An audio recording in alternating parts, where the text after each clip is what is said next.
Hey, my name is Chris Brennan, and this is the 2025 Electional Astrology Report. In this recording, we're going to go over the best electional charts and the most auspicious dates for each of the next 12 months of 2025. Joining me today is Leisa Schaim. Hey, Lisa. Hey, Chris. And we just spent a lot of time over the past month or so going over all of the different dates next year and finding basically the single best date that we could find in each of the next 12 calendar months. And we're going to present that to you over the course of the next couple of hours.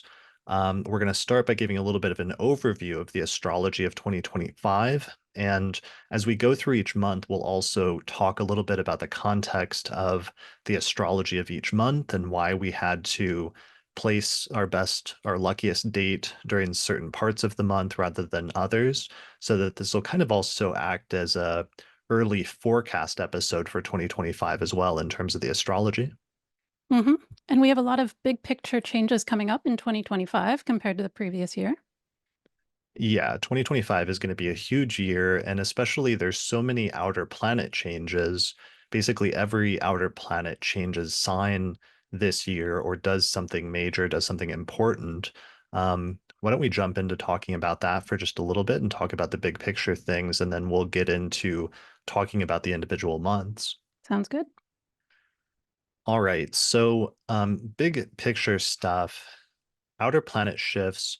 One of the major outer planet shifts that's taking place this year, we've got Uranus and Neptune changing sign. We've got Saturn and Neptune changing sign. We have Uranus changing sign, Pluto changing sign, and Jupiter changing sign. So that's literally every outer planet there is. Um, One of the big ones, first off the bat, is Saturn and Neptune both move into Aries around the same time this year, and they come within a degree of an exact conjunction when they're in Aries, sometime around the middle of the year.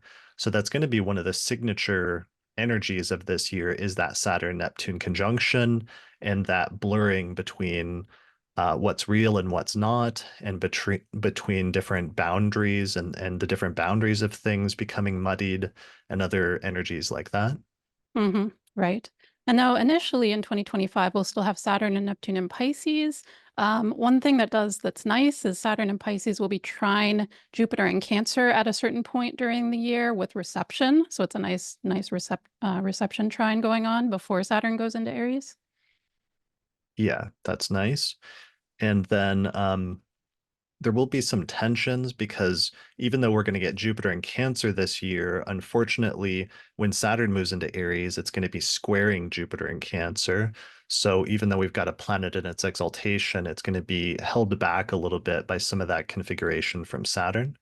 True. Although it will be continuing an energy that we're already used to from 2024, which is continuing the square from Saturn and Pisces to Jupiter and Gemini. So they just shift which signs they're in, but we'll still have that ongoing square. Yeah, for sure. Another huge shift this year is that Uranus is changing signs. It's spent almost like the past 7 years or so, 6 or 7 years in the sign of Taurus. And now, for the first time this year, it's going to make its first initial ingress into the sign of Gemini, where it's going to spend some time this year, some months, before retrograding back into Taurus for one last pass.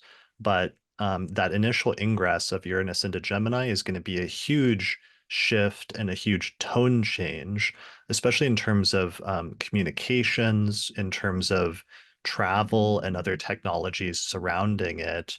We're going to see a huge shift start to take place this year in 2025, especially in the second part. That'll happen in July and it'll be there for a few months initially. Yeah. So that transit will accentuate another one, which is that for this year, for the first time, Pluto is going to spend the entire year in Aquarius, and it's finally completed its decade-long trip through the sign of Capricorn that started way back around 2008. And this month, as we're recording this, so we're actually recording this today on Thursday, November 14th, 2024. We started at probably like 2:05 p.m. in Denver, Colorado with Pisces rising. So in a few days, Pluto is going to depart from Capricorn and move into Aquarius here. so that for the entire calendar year of 2025, Pluto is going to be entirely in Aquarius. And that's going to be our first year experiencing both Pluto stations, both the retrograde station of Pluto at one point, and then the direct station of Pluto will occur entirely in Aquarius. So that's going to be a big shift for fixed signs. And that's also going to be accentuated by Uranus moving into Gemini, where it's going to form a trine with Pluto while the two are early in those two air signs. Yeah, that'll be really interesting to get that trine in air signs instead of earth signs that we've had for quite a while now. We did get previews of Pluto and Aquarius, but this will be the first year that we have the entirety of the year encompassed by Pluto and Aquarius. Yeah. Um, and I think that's just going to especially accelerate some of the technological changes that are already taking place, as well as some of the changes when it comes to communications and as it comes to travel and like short distance travel. Uranus trining Pluto between Gemini and Aquarius is just going to accelerate that and sort of put some of those technological shifts on like steroids. Yeah, I can see that. I'm already kind of like wanting some earth thinking about that. Yeah. So accentuating that as well is that Jupiter, of course, will still be transiting through Gemini for the first half of the year, which has also been accelerating some of the things when it comes to communications. But then in the second half of the year, Jupiter is actually going to ingress into a Cancer, which is the sign of its exaltation. And some of our elections at certain points later this year will attempt to take advantage of Jupiter being exalted in Cancer in different ways. Yeah, and even though Saturn will be square Jupiter still, it's quite the shift in terms of dignity for Jupiter, right? Jupiter coming out of Gemini, where it's not as comfortable. It's opposite the sign of its rulership and going into the sign of its exaltation. So we should really notice that in the second half of the year, that tone shift. Definitely. Other things going on earlier in the year, there is going to be a Venus retrograde this year. It's going to start in Aries, and then Venus is going to retrograde back to late Pisces, where it's going to station direct conjunct Saturn, which is still in late Pisces at that point in the year. So this is going to be a repetition of a Venus retrograde period that occurred 8 years ago, which would be in the spring of 2017. Hmm. Right. And then we have eclipses finally in Aries and Virgo in March, and then in Virgo and Pisces in September. Nice. So yeah, we'll get the very tail end of that Aries eclipse series that's been happening over the past year and a half that Hmm. started in late 2023, and then we'll fully shift into the Virgo Pisces eclipse axis, which we got a preview of in September when we had the first eclipse in Pisces. But then we'll see the next leg of that, which is the eclipse in Virgo in the spring, and then return to an activation of both of those signs in the fall when we just have full-on eclipses in Virgo and Pisces once the nodes are fully established in those two signs. Right. And so still a lot of activation in the sign of Pisces, given that we've had Saturn and Neptune there, and now we're going to have more eclipses in Pisces and the nodes. Yeah, so that's going to really accelerate as we saw some of the changes that people have been going through with Saturn and Pisces just really got accentuated or accelerated when that first Pisces eclipse occurred in the fall in September. And then we'll just see a continuation of that, of major beginnings and major endings when it comes to the Virgo and Pisces sector of each of our charts and whatever houses those coincide with. Hmm. Yeah, definitely. All right. Well, I think that's good for this overview of the year. Why don't we transition into talking about the first month, which is January, and just looking at the first electional chart. Let's do it.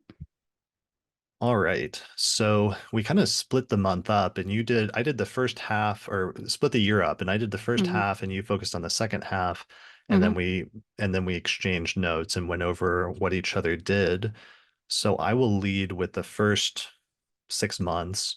And I want to start by sharing the planetary alignments calendar, which Paula Bellomini just finished yesterday. We finished proofreading this and going over all of the planetary alignments for the entire year, which is a really fun process, always putting these together. But here is the planetary alignments calendar for January, just to give you a picture of some of the astrology that's going on this month. So some of the big stuff this month is we have this really tense Mars-Pluto opposition towards the beginning of the month, where Mars retrogrades. Um, it's stationed retrograde in Leo in December, and then it retrogrades back into Cancer on January 6th. But before it does so, it forms a really tense opposition with Pluto right at the beginning of the month. And so one of the things we have to do is we have to avoid early January as a result of that Mars Pluto opposition. Additionally, Mars just stationed direct um, a little bit before the month begins after a retrograde period. So it's still coming out of that. It's still moving a little bit slowly towards It's the still beginning of, retrograding. sorry, yeah, that's right. So Yeah, it's still retrograding in Cancer. why would Mercury, I'm talking about Mercury, not Mars. Oh, my bad. I'm sorry. Yeah, so Mercury was retrograde in Sagittarius, but it ends that in December when it stations direct on the 15th. But Mm, since that's the 15th, that's only like 2 weeks before the month begins. So Mercury's still sort of like coming out of that and coming out of the retrograde degrees. mhm. Um, so that's some of the stuff going on. Later in the month, Venus will enter its shadow in Pisces, which is the degrees that it will later retrograde back to. And then finally, mid-month, there's this tense Sun-Mars opposition that completes on the 15th. And then there's a Mercury-Mars opposition that completes around the 23rd. So those are really difficult alignments. And as a result of that, I ended up focusing on a date that sort of falls in between all of that, which is January 10th. So our electional chart for January is January 10th, 2025 around 9:30 a.m. So 9:30 in the morning. I have it set for Denver, Colorado, but all you have to do is set the time to 9:30 a.m. in your city and then adjust the ascendant until the ascendant is in early Pisces. So what you'll get is a chart that looks like this, which is a chart with Pisces rising, and the ruler of the ascendant is Jupiter, which is placed in Gemini in the fourth whole sign house. So Jupiter in Gemini in a day chart, with the ruler of the ascendant placed in the fourth house and also being the most positive planet in the chart. It could be, on the one hand, a good chart for fourth house topics relating to the home or the living situation or the private life. But also, I just released the fourth house episode in astrology earlier today, where we talked about the different meanings of the fourth house. And one of the things about the fourth house is it's also like a very private or hidden or even secret house. So sometimes it can represent when things are done behind the scenes without necessarily being like fully visible. Like, for example, we used the charts of some famous directors who had the ruler of the ascendant in the fourth house, like Martin Scorsese, or others. Coppola, both of the Coppolas actually have the ruler of the ascendant in the fourth house, which is a really interesting demonstration of sometimes people that are like running things, but that are not the ones in front of the camera, the ones that are like the front men or the people that are visible, basically. And Mm, there's a little bit of that with this chart with such a strong fourth house placement where Jupiter's placed there, but also the moon is in Gemini and it's applying to not just a conjunction with Jupiter, but also a square with Venus, which is up there in the first house. for sure. Yeah, the fourth house is, I mean, it can be things that are done behind the scenes, but also things that you don't want to be super public that the fourth house can also be good for, since it's literally like below the earth is one of the significations and sort of like underneath things. Yeah, so the fourth house is the most hidden part of the chart. It's basically the part of the world that is directly underneath your feet. But, Hmm. we can't really see what's underneath our feet, and that's also the deal with planets that are in that placement. So anyway, this chart has the ruler of the ascendant in the fourth house, major fourth house focus. It also has Venus exalted in Pisces in the first whole sign house, not too far from the ascendant, which could be good for aesthetics or to have a positive appearance and a good appearance for whatever it is that you start at this time so that it'll be somewhat aesthetically appealing or pleasing. I Mm-hmm. really liked being able to take advantage of Venus in the sign of her exaltation in this chart. Other things that are going on in this chart, the moon is actually separating from Venus in our location, and then it's applying to Jupiter. So it's actually enclosed. I think that would still be true for the West Coast time zone an hour later, and it would be true for most US time zones, I think, east of us, including Central and Eastern. At a certain point, some people east of that might have the moon still applying to a square Venus, but that would still be fine as well, and that would still be a perfectly usable chart. Mm-hmm. I really like in this chart that the moon's not only applying to Jupiter, but it's translating the light between the Venus Jupiter applying square, and that Venus is applying to Jupiter with reception, and it hits Jupiter before Saturn. So even though you can see that, close Venus Saturn copresence that's applying in the first house, Jupiter gets in between that. And so it's a really nice Venus Jupiter square there that the moon's accentuating. Yeah, I really like that too. Just taking one of the best aspects of the month, which is that alignment between the two benefic planets and really emphasizing it. Hmm. I also tried to use this chart because we've got a little bit of distance at this point between Mars and Pluto, although they're still not super far. So we're still trying to get away from that conjunction as well as that retrograde Mars. The sun is moving into an opposition with Mars about 8 degrees away, which is still pretty far away, but that's about as far as I could get it. And it does hit this nice trine with Uranus before it applies directly to the opposition with Mars. Right. And I like that at least that Mars and Pluto, even though they're still in a somewhat close opposition, they're moving away from each other. And they're not in opposing signs now, at least. So that's really Yeah, helpful. I also really like that Jupiter, even though we were emphasizing the fourth house benefit of Jupiter in the fourth in a day chart as the ascendant ruler, which is certainly true, it also rules the 10th house of career and public reputation. And I know I have used some of those charts, Pisces rising with Jupiter in the fourth, in 2024 to good effect, even for public things, because it's also ruling the 10th. definitely. Another nice feature of the chart is that Mercury has this nice sextile with Venus, which is going to be really good for communication. Mm-hmm. Um, and what else? Saturn is in the first house, so there could be a little bit of delays, but because it's kind of enclosed by the two benefics, it's like Saturn on its best behavior, especially since this is also a day chart. The area of this chart where you'd have the biggest problems would be Mars in the fifth house because it's a day chart. So the fifth house can pertain to children, it can pertain to fun and games and leisurely activities. It can also pertain to sex and sexuality. So having Mars there could bring some conflict or some strife to that area. So Mm, if the fifth house was a major focus for you, you would not want to use this electional chart. But otherwise, the chart is pretty good for most things.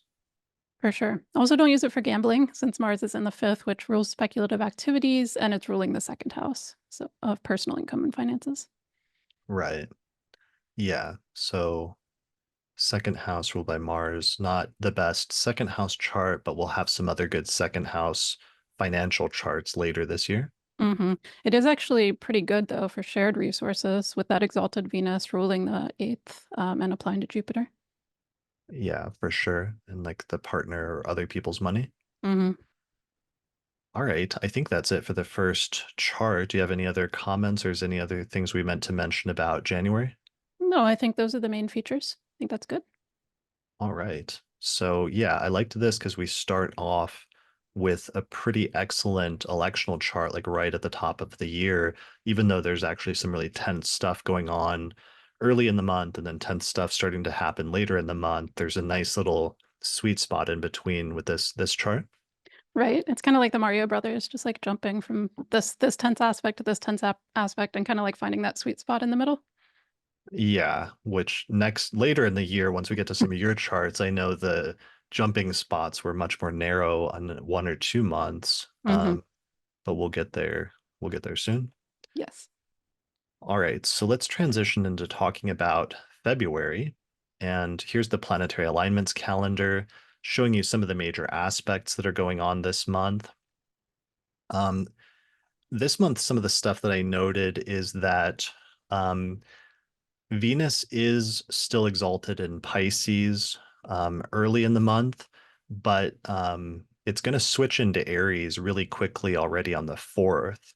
So you would have to do an election very early in the month in order to still get Venus exalted. Other things going on in February is that Venus is also slowing down, so it's getting ready to go retrograde. Additionally, later in the month, Mars slows down in the sign of Cancer at about 17 degrees, and it stations direct around February 24th. There's also a positive Jupiter direct station that takes place early in the month on the 4th, although that's also the same day that Venus departs from the sign of its exaltation. There's basically nothing dignified except for Venus, which only occurs at the beginning of the month. And then Mercury on February 14th forwards moves into to Pisces, which is the sign of its fall and is not the best or most ideal sign to have Mercury placed in. Mhm. So, as a result of all of those factors, the electional chart, I ended up coming up with a specific electional chart at the very beginning of the month to take advantage of Venus as well as the Jupiter station, which is on February 1st, 2025. And I actually have three electional charts that I'm going to share because I decided to give people three different variant charts on this day or three alternative charts that they can use to take advantage of some of the configurations this day. So here's the first chart that we're going to start with. So the chart is set for February 1st, 2025, starting at 7:30 a.m. local time, just a little bit after sunrise. So if you cast a chart for that, adjust it until your ascendant is around 19 degrees of Aquarius in your location. And once you do that, you'll end up with a chart that looks roughly like this, where you have Aquarius rising, and the ruler of the ascendant is Saturn traditionally, which is placed in the sign of Pisces in the second whole sign house, which is the place of money and possessions and personal resources. So this version of the chart on this day is very much focused on the second house and has extremely good second house placements pertaining to money and possessions, which is different than the last chart we were looking at in January that didn't have a very strong second house. Yeah, this is pretty much the opposite of that in terms of positivity with second house things. Yeah. So Saturn is in Pisces. The moon is also in Pisces in this chart, and it's applying to a conjunction with Venus at 27 degrees of Pisces. So the moon is in very good shape. The second house is ruled by Jupiter, which is placed over there in Gemini in the fifth house in a day chart. So Jupiter is actually really excellently placed for the most part as the ruler of the second house. I tried to get the sun as close to that trine with Jupiter as possible. And I made it so that Mercury is still applying to a trine with Jupiter with reception. So that's really excellent support for both the Sun and Mercury, which are in the first whole sign house and should Hmm. be good for communications, especially. Hmm. Um, let's see. Saturn's also just like well placed because it's co-present as the ruler of the ascendant with the benefic Venus, and it also has that square with Jupiter, which is with reception and is helping out Saturn. Um, the downside of this chart or the area of challenges or difficulties is going to be Mars in the sixth house in a day chart. The sixth house has to do with health and illness, but also with work and subordinates or people that work for you. So if you have major topics associated with what you're trying to start with your election, then this would not be a good chart for sixth house matters pertaining to work or health. But otherwise, it's largely a very excellent chart for financial matters or for fifth house topics pertaining to like fun and games, recreational activities, children, or even sex and sexuality as broader topics. hmm This is actually like a surprisingly good financial chart, because not only the things you said, with the ascendant ruler in the second, the moon applied to Venus in the second, it being ruled by Jupiter in the fifth, which is not just like, explicitly gambling, but like sort of taking chances Hmm. um, with that. And then even the ruler of the eighth of shared resources or other people's money is Mercury in the first, applying to trine Jupiter with reception. So, like, all of the money factors in this chart have Jupiter involved in a day chart. Yeah, exactly. And then you have that exalted Venus in Pisces, which is really excellent there as well, with the moon applying to it and um, co-present with it. hmm So in terms of the timing, you need the ascendant to be somewhere after like 13 degrees of Aquarius, somewhere in like the second half of Aquarius in order to get Aquarius rising. And then you can kind of adjust the midheaven. In our location, we were able to get the midheaven in Sagittarius so that the IC is not too far from Jupiter, which helps to accentuate Jupiter's placement. Um, so that's ideal if you can get it out of the midheaven out of Scorpio and get it into Sagittarius so that it's ruled by Jupiter, that's going to be more ideal compared to having it in Scorpio. hmm I like Uh, that. Um, but yeah, I think those are the main things. So it's basically just trying to take advantage of the last days of Venus being in the sign of her exaltation in Pisces to its fullest extent, and this is the first variation of that. So on this day, the configurations are actually so good that I was able to find two more time windows that you can use and two alternative rising signs that you can use on February 1st. So the second one is on February 1st at 8 o'clock in the morning. So this is only like, an hour or so later, basically.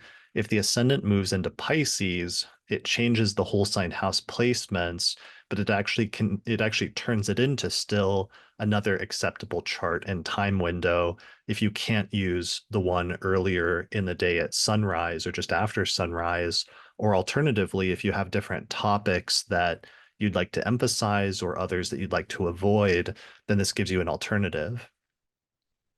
Yeah, I really love when the moon is, or the moon and other applying aspects are doing positive things enough that you can keep using the charts like multiple times during the day. This is a really nice one. Yeah, so this chart has Pisces rising, and the ruler of the ascendant is Jupiter in the fourth whole sign house. So again, this is a chart that's basically very similar to the January chart, where it's a fourth house focused chart that's good for home, family, secrecy, or doing things behind the scenes, and other sort of topics like that. The moon is still co-present with Venus and sort of applying to it. This chart does shift the sun and Mercury into the 12th house, which I'm not super crazy about. However, in our location, I was able to at least mitigate the sun as a result of using early Pisces rising, putting the ascendant super early so that I could get the midheaven at about 13 degrees of Sagittarius, which then is sextile to the sun, which is going to help mitigate the sun. And then Mercury is applying to a trine with Jupiter in the fourth house. And it's not quite in the 3 degree range, which is ideal, but because it's still applying and it's only 4 degrees away, that may still help to mitigate Mercury. For sure. Let's see. So the downside of this chart is going to be Mars in the fifth house again. So all of the drawbacks that we said in terms of fifth house placements having to do with children, leisurely activities, sex and sexuality all apply to Mars in the fifth house in this chart. hmm I do like at least that Venus is casting an overcoming trine to Mars, which, even though Venus is not the benefic of sect, it's still helping. Yeah, that's helping. And then even the ruler of the fifth house is the moon, which is applying to Venus. So the fifth hmm house isn't even fully in the worst shape possible or the worst possible condition. It's just not ideal to have an election focused on that in this instance. Right, exactly. So when we talk about like where the malefic contrary to sect is placed like this, for instance, we mainly mean one of, two things. One, don't focus the election on one of those topics if that's like the main focus of your venture. And then two, just know that that's where, even if you don't have that as a focus, that's the area in which the greater challenges will arise. Right, right. All right, so that's our second chart, and then there's one more chart that you can use on the same day, which takes place February 1st, 2025 at about 11:20 a.m. or 11:20 in the morning with Taurus rising. Mhm. So this is a completely different rising sign than we've looked at previously, and this just further emphasizes Venus because you have Taurus rising and then Venus ruling the ascendant, placed up there in the 11th house in the sign of her exaltation. So this is a much more 11th house focused chart that would be really good for friends, groups, alliances, and things like that. Yeah. And it also has Jupiter in the second house of finances having a connection because it's ruling the 11th house. So this would be a good financial chart, especially if you're doing something in connection with friends, groups, alliances, or other 11th house topics like that.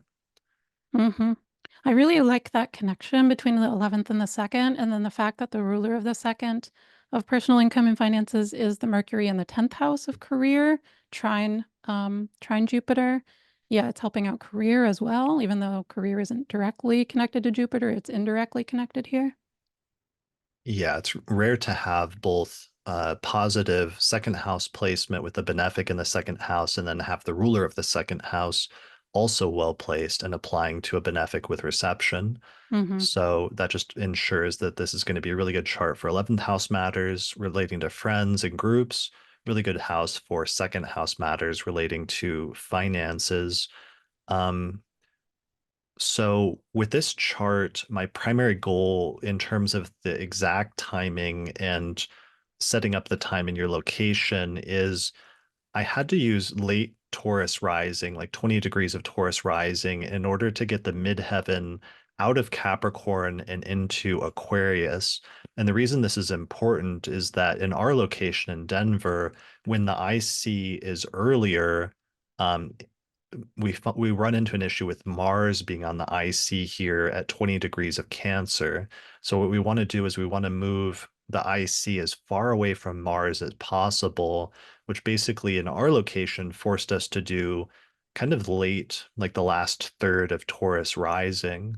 And while I normally wouldn't put Uranus like right on the ascendant, because sometimes that can bring in an element of instability or unexpected things happening, it was kind of necessary because the worst case scenario was to have the IC conjunct Mars, which would have been bad both for fourth house things as well as for 10th house things due to Mars then opposing the midheaven.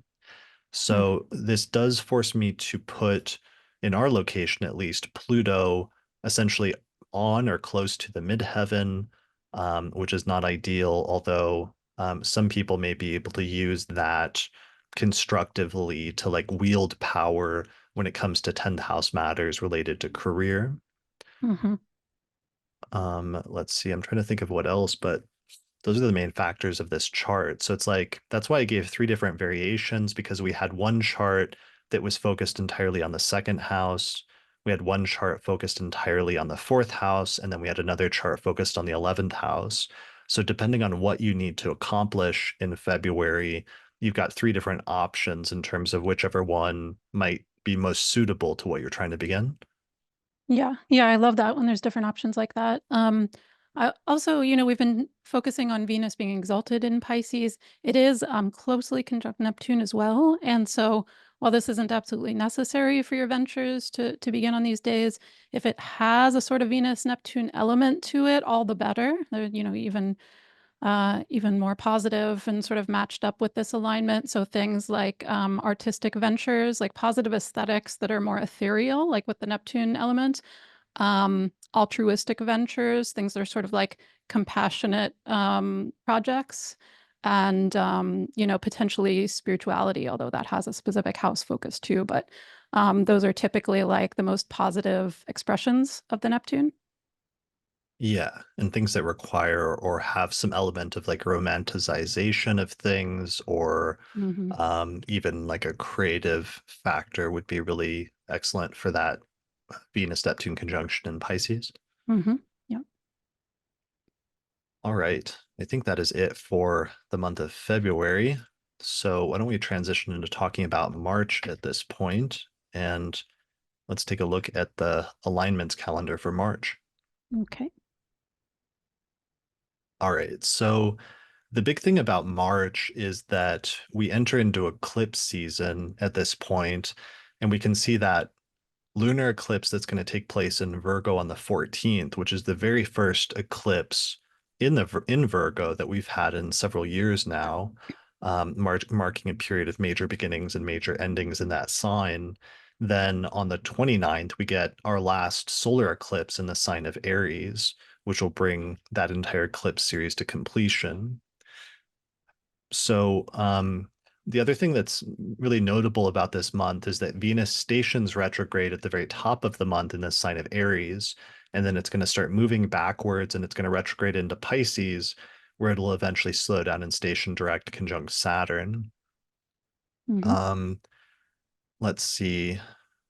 This sort of creates a situation. Additionally, Mercury stations retrograde on March 14th, as we can see. Um, and that's kind of tricky. So it kind of creates a situation where, in my opinion, the elections in the first half of the month are probably better because then you can kind of avoid as best you can the Mercury retrograde period, even though it'll already be in its shadow. And also you can avoid some of the craziness and just tumultuousness that always comes along with eclipse season, um, especially once you get it about a week before eclipses. That's usually when that begins. Hmm.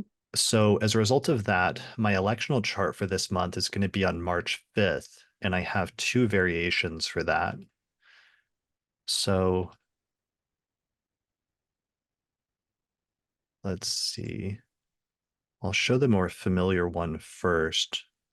Our first variation, our first option, let's say, instead of variation on March 5th, is going to be March 5th, 2025 at about 6:35 a.m. So this chart should have about 17 degrees of Pisces rising, or you should adjust it until it has 17 rising in your location. And you'll end up with a chart where Jupiter's ruling the ascendant and it's placed in Gemini in the fourth whole sign house. So again, this is another fourth house focused chart, just like our previous ones have been, which is this is really the last part of, I think this is the last month that we can actually use that and get away with it for a while because the sun is already up to 15 degrees of Pisces. So these are going to start being day charts, or sorry, they're going to start being night charts after this, when Pisces is rising. And that's one of the only reasons that we're fully able to use these elections and make them so good because it's a day chart with Jupiter ruling the ascendant, and Jupiter is always the most positive planet in day charts. It's also a day chart with Saturn in the first house, which is why we have to absolutely rule it out after it's a night chart. Yeah, because Saturn becomes the worst, most difficult planet in a night chart, and one of our cardinal rules is never put Saturn in an angular house, one of the four angular houses, especially the first or the 10th in a night chart. Hmm. All right, so the moon is in Gemini. It's applying to Jupiter, basically, is the part of the emphasis of this chart. It does have to go through some sextiles with Mercury and Venus first, but that's fine. I know in some locations in Denver, the moon is already in Gemini. In some locations, the moon will be in late Taurus, but I think that's fine because it'll still be applying to positive planets and not applying to hard aspects with difficult ones. Um, Mars is in the fifth house. It's finally direct and moving forward, so it's a little bit less afflicted than it had been the past few months, but it's still the most difficult planet in this chart in the fifth house. So this would not be a good chart for fifth house topics like we've talked about earlier. Hmm. Um, are there any other things to mention here? Yeah, if you wanted, positive Venus things, the previous couple months were much better for that. Venus is now in Aries, which is not a sign it's nearly as happy as in Pisces. It is also square Mars, although it does have reception and it's moving away from it, but it's therefore also Venus retrograde. So Venus is not in the best shape here. It's obviously not the focus of the election, so that's fine. But if you want to do Venus things, do them with the previous charts. Yeah, this is a very pissed off Venus, with Venus having stationed retrograde in Aries square Mars. And this is Hmm. definitely full on like warrior Venus mode, Hmm. which can be good for some things, but there's definitely going to be some tension surrounding Venus and Mars related things, which can sometimes relate to like the battle of the sexes or can relate to gender things or sometimes to sex and sexuality and just some basic tensions here, which is sort of like heightening the fact that Mars is already in the fifth house. One thing that is nice that's kind of a side effect of this chart is Mercury and Venus are actually moving towards a conjunction, which they will eventually complete because Venus is retrograde and moving backwards. Mm. So that's one interesting and kind of quirky thing about this chart, even though Venus is later in the order of degrees and should be separating from Mercury, it's actually applying to it. Hmm. Right, definitely. Yeah, I also like that Moon does have reception with its ruler, and that Mercury is sextile Jupiter with reception. So there's some good, yeah, Jupiter in Gemini things to catch before it moves out in a few months, couple months. Yeah, for sure. All right, so just make sure you make this a day chart. So put the ascendant at about 17 degrees of Pisces. Um, Yeah, and you want it there because you want it to be a day chart for sure, and you also don't want Saturn ideally right on top of the exact degree. So that's why 17-ish is like a sweet spot. yeah, for sure. And with all these charts where we're using Jupiter and Gemini a lot, some people might wonder, why we're using a planet that's in the sign opposite to its domicile, which is the sign of its detriment or exile. Because it's a day chart and Jupiter's the most positive planet, even though it doesn't function as naturally in Gemini as it would like to, because it's a day chart, Jupiter's still going to be the most positive planet. So Hmm. sometimes planets in detriment do have some initial issues early in getting started or earlier in their life cycle with um, sometimes just issues getting started and running into obstacles and difficulties. But what'll happen is that in the long term, some of those difficulties or obstacles or setbacks will eventually become strengths and eventually become things that work in your favor rather than against you. So one of the things that we've seen over the past year, for example, that I noticed is like Jupiter in Gemini is like podcasts and like long form podcasts. And Hmm. sometimes Jupiter and Gemini can go a little bit overboard with like the talking and with like talking a lot or using a Yeah. lot of words that seems almost excessive. And it's been funny with Jupiter and Gemini, I've done some of my longest podcasts ever this year, like 8 hours. And I was reflecting recently about how I forgot that I actually started the astrology podcast with Jupiter and Gemini Mm.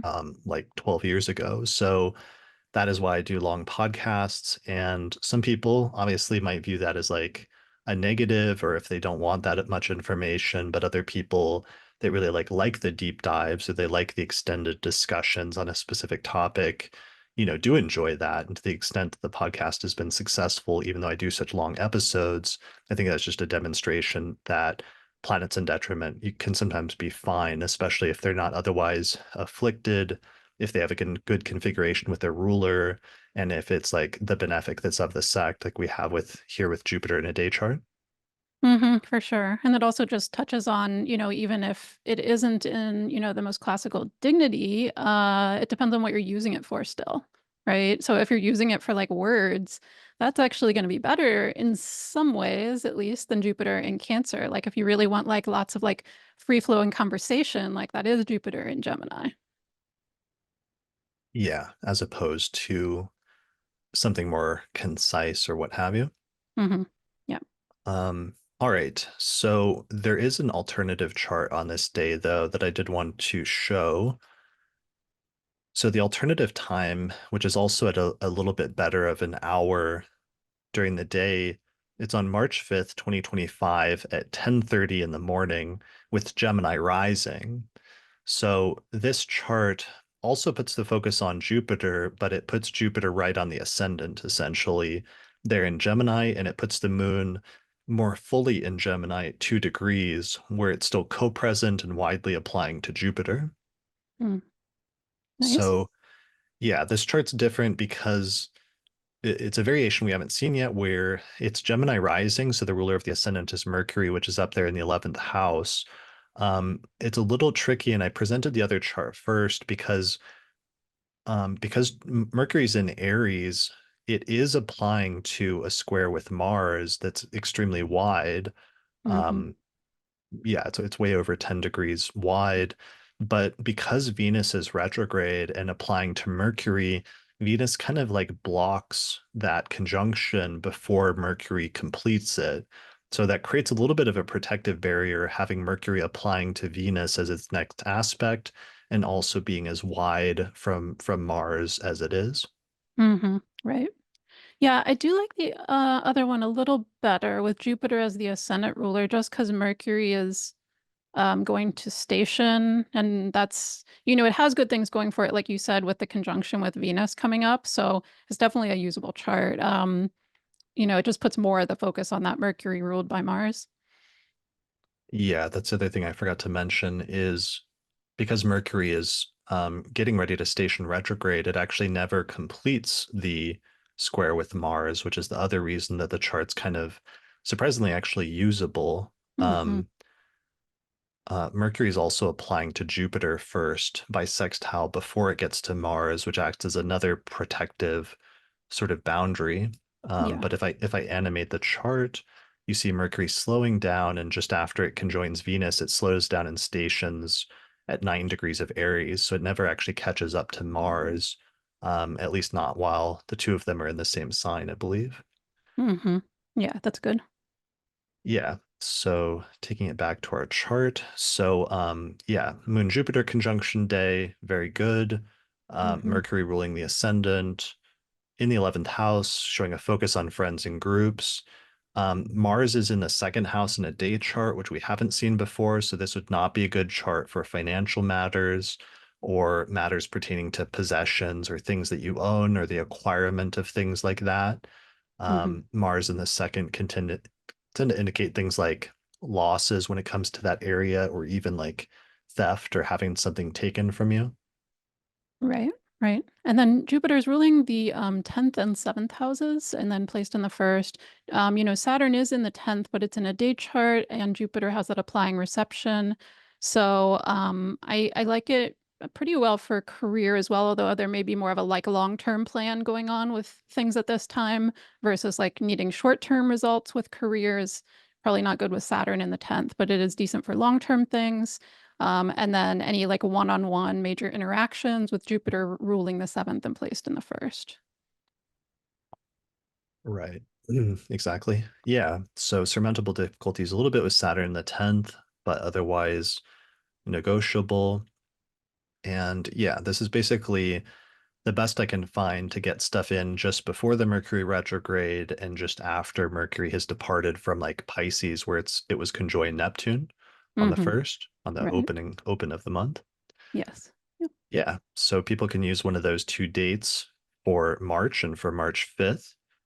And otherwise, let's move forward and let's take a look at April. Sounds good. All right. So April, here's the planetary alignments calendar for those watching the video version. Um, there's a few major things going on in April. So Mercury is still finishing up its retrograde in Pisces the first week of April. And interestingly, Mercury and Venus actually stationed direct in Pisces within a week of each other. They're both conjoining Saturn, which is in late Pisces at this point, which is a little bit tricky. But you basically end up having to use some variation of that to a certain extent, no matter what. Um, Neptune has just moved into Aries just before the month begins. Mars goes into Leo right in the middle of the month, and this actually changes the rising signs available to us for the first time pretty much this entire year. Because then all of a sudden, once Mars goes into Leo, it means you can't really use fixed signs in a day chart because it would make Mars angular. Hmm. So we haven't used a ton of we did use Aquarius at one point, and so we wouldn't be able to use that anymore because then Mars will be in the seventh house in a day chart. Right. Um, so what we end up doing actually is squeezing in one last fixed sign rising in April on April 2nd before we lose the ability to use fixed signs for a while. Other stuff going on in the first half of the month because the sun is moving through Aries, it's in the sign of its exaltation. And then later in the month, we get the third and final Mars Pluto opposition around April 26th for the last time. And that is a really tense aspect that we're definitely going to want to avoid. Um, so as a result of that, that basically forces us to use an election earlier in the month, closer to when Mercury is still retrograde, but is slowing down and getting ready to station direct. So this is not ideal, but it's better to have a weak Mercury than to put sort of like a powder keg or like a stick of dynamite into your election by putting the Mars Pluto opposition close at the end of the month. Yeah, that's definitely the better trade-off. No dynamite in your ventures. No dynamite. That is what I think Abu Mashar says in his electional rules. All right, so our main chart for this month um, is this one. It takes place on April 2nd, 2025, starting around 2:40 p.m. with Leo rising.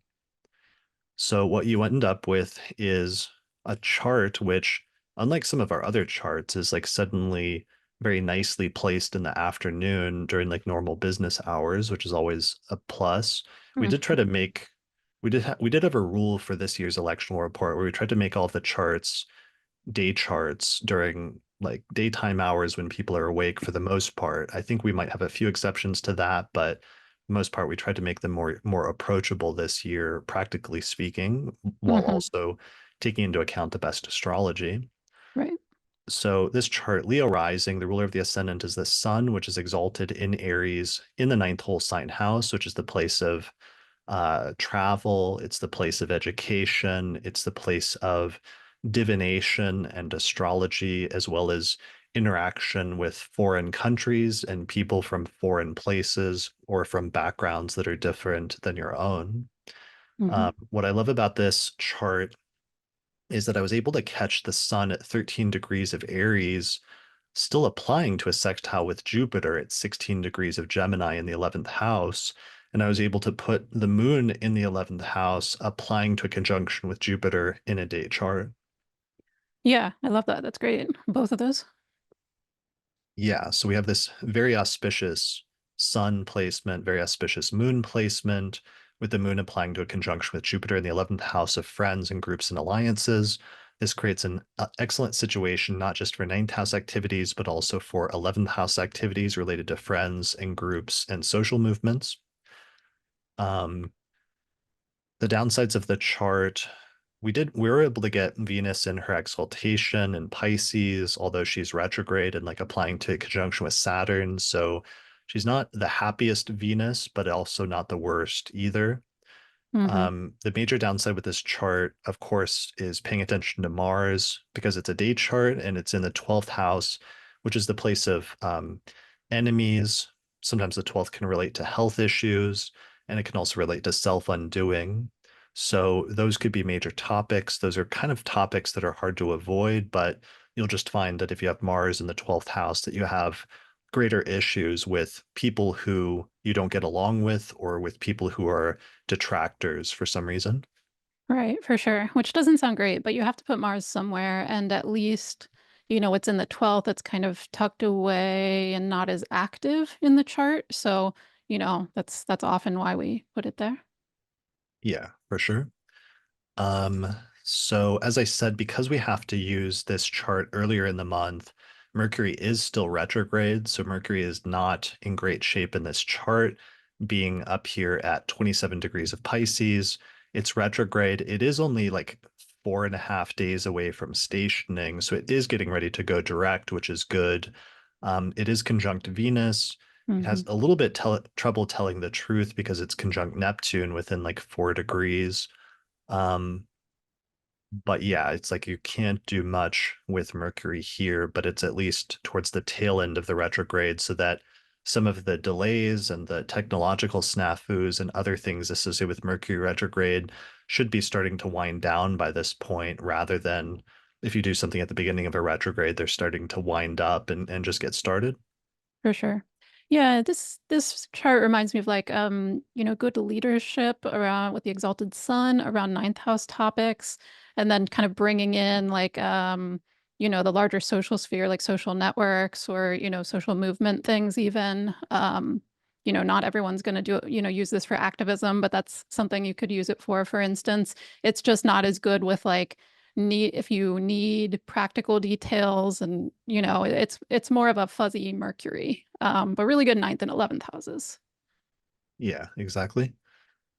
So, I wanted to give an alternative, secondary chart this month. If you really, really want Mercury to be stationed direct and out of its retrograde, then the alternative chart is just 4 days later on April 6th, 2025, starting at 2:30 in the afternoon. So it's a very similar chart because it also has Leo rising and the sun ruling the ascendant in the ninth house.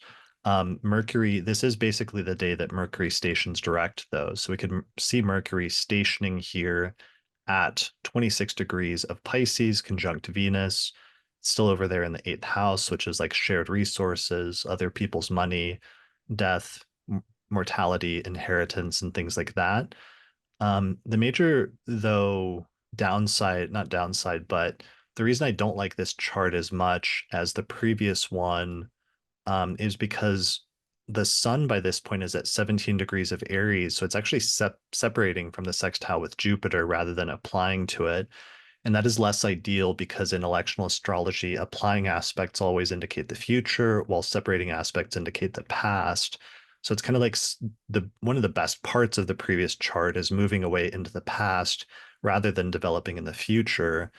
Um, Additionally, this chart, instead of having that moon Jupiter conjunction in Gemini, here we have the moon in Leo, where it's applying to a sextile with Jupiter, which is decent. It's just not quite as good as applying directly to a conjunction.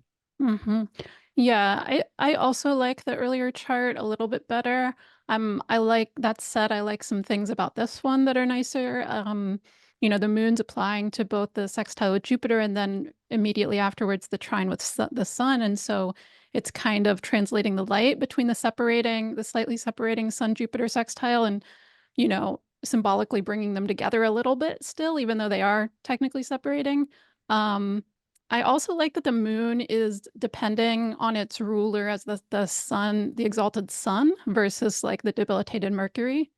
So there are some strong things about this one too. Yeah, for sure. There's definitely some advantages and disadvantages. And then the major drawback with Mars in the 12th house of enemies is still the same. Hmm. Right. Anyway, so that gives people two different options for April, both of them towards the end of the Mercury retrograde that's finishing up towards the first week of that month. Hmm. I also noticed just at the end there that Venus is making an overcoming trine to Mars by degree at this point. So it's really mitigating Mars even more than before. Yeah, for sure. So Venus is at 25 degrees of Pisces and it's trining Mars at 25 Cancer. So that will take a decent bit of the edge off of Mars in terms of some of those 12th house significations. Hmm. Yeah. All right. So let's transition into talking about the month of May.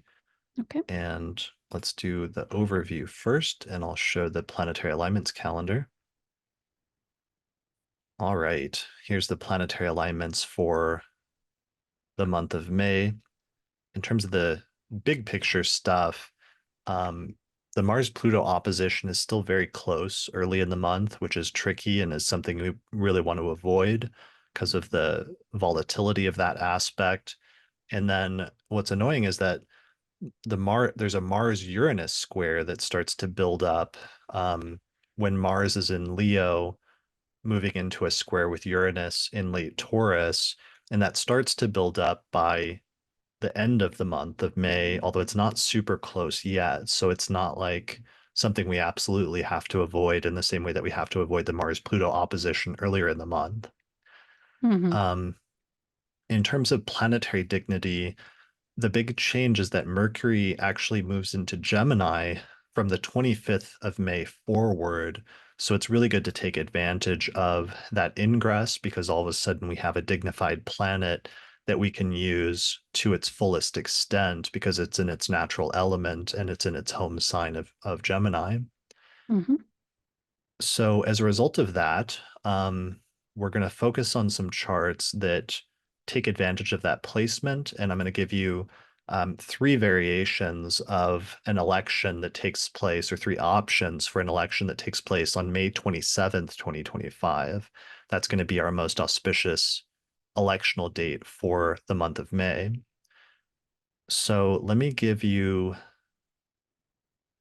I'll give you the best chart for that day first, and then I'll show two other options. Sounds So good. the best chart for May is May 27th, 2025, starting around 12:40 p.m., just a little bit after noon, 40 minutes after the middle of the day.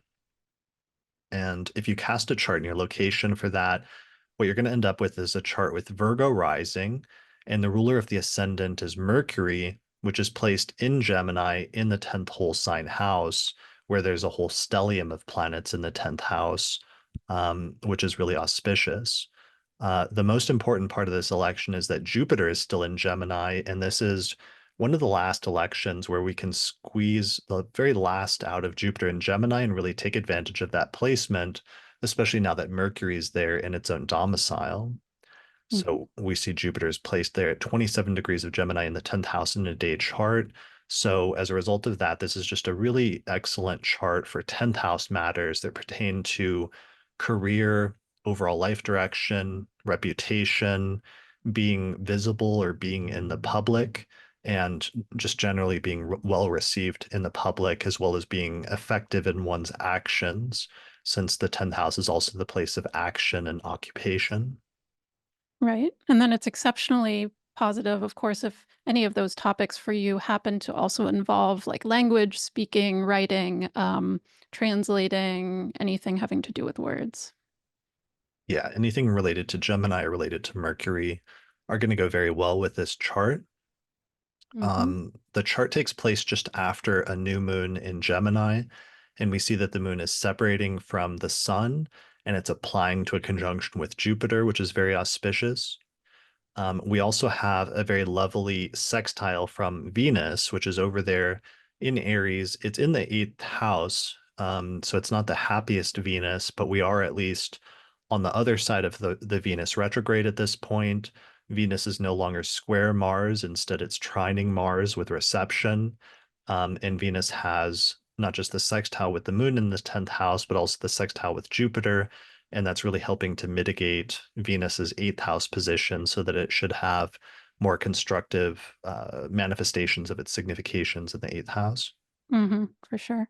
We also have, this isn't the integral part of the election, but Saturn also just moved into Aries near the end of May as well. And so while that doesn't have like super great dignity by sign, the nice thing about that with this particular election is then you can have a Virgo rising chart with Mercury in the 10th, not squaring Saturn, not squaring Neptune anymore, like we would have had for a while now. Instead, Mercury is sextile those two planets. And it's just nice to not have that tense aspect anymore. And then we don't have Saturn angular as well. Yeah. So Mercury is sextile to Saturn and Neptune, and the midheaven for this, for my purposes, I was primarily trying to put the midheaven, like you can pick basically any early degree of Virgo rising, it doesn't really matter. But what I try to do here is put the degree of the midheaven at 2 degrees of Gemini, because one, that would help out Mercury, that would make Mercury, the ruler of the ascendant, even more prominent and more active and auspicious. So that's going to help the ruler of our ascendant by putting it within a few degrees of the midheaven. Hmm. It'll also make the midheaven sextile to Saturn, which will help to mitigate it in its eighth house position, in addition to it being in a day chart. So that'll help to have more constructive Saturn manifestations in the eighth house related to other people's money. And Hmm. then also putting the midheaven around 2 degrees of Gemini makes it trine to Pluto, which will help to empower an already extremely empowered Mercury, which is also trining Pluto at the same time. So that's going to lead to a positive synergy between the communication of the Gemini placements and the Mercury, and as well as the sort of forward thinking and technologically transformative placement of Pluto in early Aquarius. It's a really interesting Mercury in this chart because usually you just get all the mutability, which is great for Mercury in terms of translating between things. It's what Mercury is known for, but mutability doesn't always have staying power. And so I really like that Mercury being in Gemini with the versatility of Gemini, but then having the trine to Pluto for more empowered communications and having the sextile to Saturn for a little bit more staying power. Yeah, those are nice. Yeah, I literally can't think of a more well-placed Mercury than you could get, or what else you could do. That like the only possible downside is that Mercury's under the beams. Mm, Like it's not quite, it's almost Cazimi, but it's not quite close enough. It's just outside of the Cazimi range of 1 degree with the hmm sun. So there may be some of its significations that manifest in a way that's somewhat hidden or a little bit behind the scenes, even though Mercury is still the one ultimately in power, which is somewhat similar to what we were talking about with like the ruler of the ascendant in the fourth house earlier. mm, Um, but even being under the beams, the negative things associated with that should be neutralized because Mercury is in its own domicile. right. So, yeah, extremely strong Mercury. Really, this is actually, I think, the best chart of the year for me in terms of all the ones I found. I think this is probably the strongest chart that has the most positives, has the most well-placed ruler of the ascendant, and has the fewest drawbacks. hmm Um, the downside, the problematic area of this chart is Mars in the 12th house in a day chart, and that's the area again of conflict or strife with enemies, with sometimes self-undoing, or just with people that you don't get along with very well. Right, right. But even, even the Mars in Leo, the sun has, they have reception. Mars has reception with its ruler. So, but just by sextile, not even a hard aspect. So yeah, there's really nice things in this chart. And just having, that is like a stellium of like the ascendant ruler, both luminaries, like all applying to the benefic of sect, placed really prominently in the 10th house. So yeah, really strong chart. Yeah, and even Mars, like I said earlier, it doesn't just have overcoming trine from Venus, but it also has an overcoming sextile from Jupiter that Mars is actually moving Mm, towards that sextile. So Mars right. in the 12th is just about as heavily mitigated as you can get, more or less. Yeah, for sure. That's nice. We do start to see, like I said, from this point forward, it's going to become more prominent next month than it is this month. But Mars is moving into this square with Uranus, but Mm, it's like 9 degrees away, so it's still somewhat wide at this point and will not be felt super acutely. But within days after this, and in early June, it really does start moving into that square with Uranus, and things start becoming much more explosive and much more volatile. yeah, yeah, that makes sense. So really good to get the elections in before then. Yeah. All right, so that is the best chart of the month, potentially the best chart of the year. I do have two other charts that you can use the same day, depending on what you want to focus on, but that have similar things. Hmm So one of them is just a pretty straightforward variation with Gemini rising that day. So it's the same day, May 27th, 2025. Now at 7 o'clock in the morning, which is a little bit after sunrise. It's quite a while after sunrise, actually. But you end up with a chart with Gemini rising, put the ascendant around 26 degrees of Gemini, which is somewhat late. So you want to be careful that you don't miss the rising sign if there's any delays. That's the only risk with using such a late ascendant degree. But if you put it around 26 degrees of Gemini, then you'll basically put Jupiter right on the degree of the ascendant, which is highly auspicious, and is the best place to put it aside from the 10th house, which we saw in the previous chart. Mm, So you get a chart with Gemini rising, Mercury ruling the ascendant in Gemini in its own sign, extremely well placed in the sign of Gemini. The moon is separating from the sun and it's applying to Jupiter, also applying to the sextile with the Venus. hmm All of that good stuff is just moved to the first house where it's just as good and you're able to take advantage of it just as well for the most part.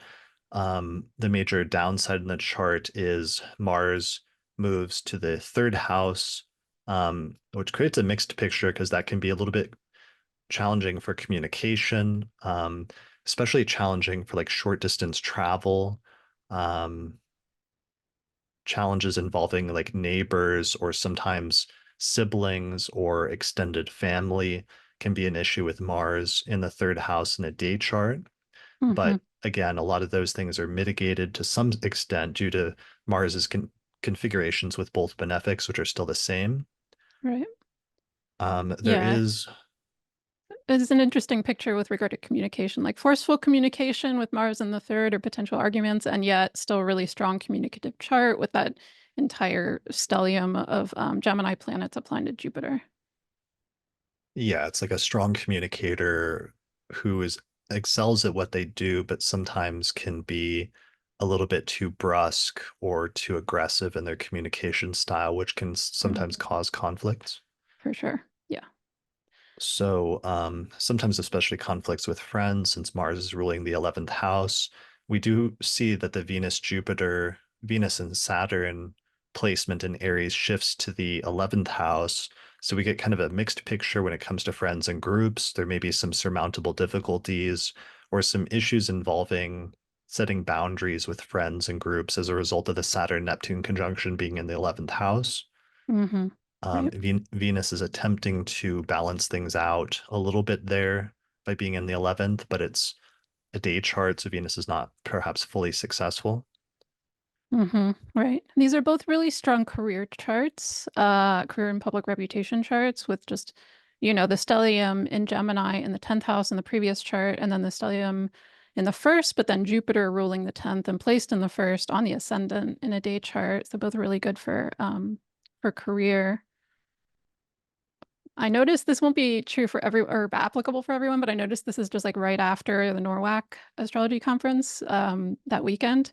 This is like Tuesday. And I was just thinking about how many people try to do like follow-up communications right after like a networking thing. And Hmm. it's just like a perfect time for that, although more with the previous chart since the 11th house was better.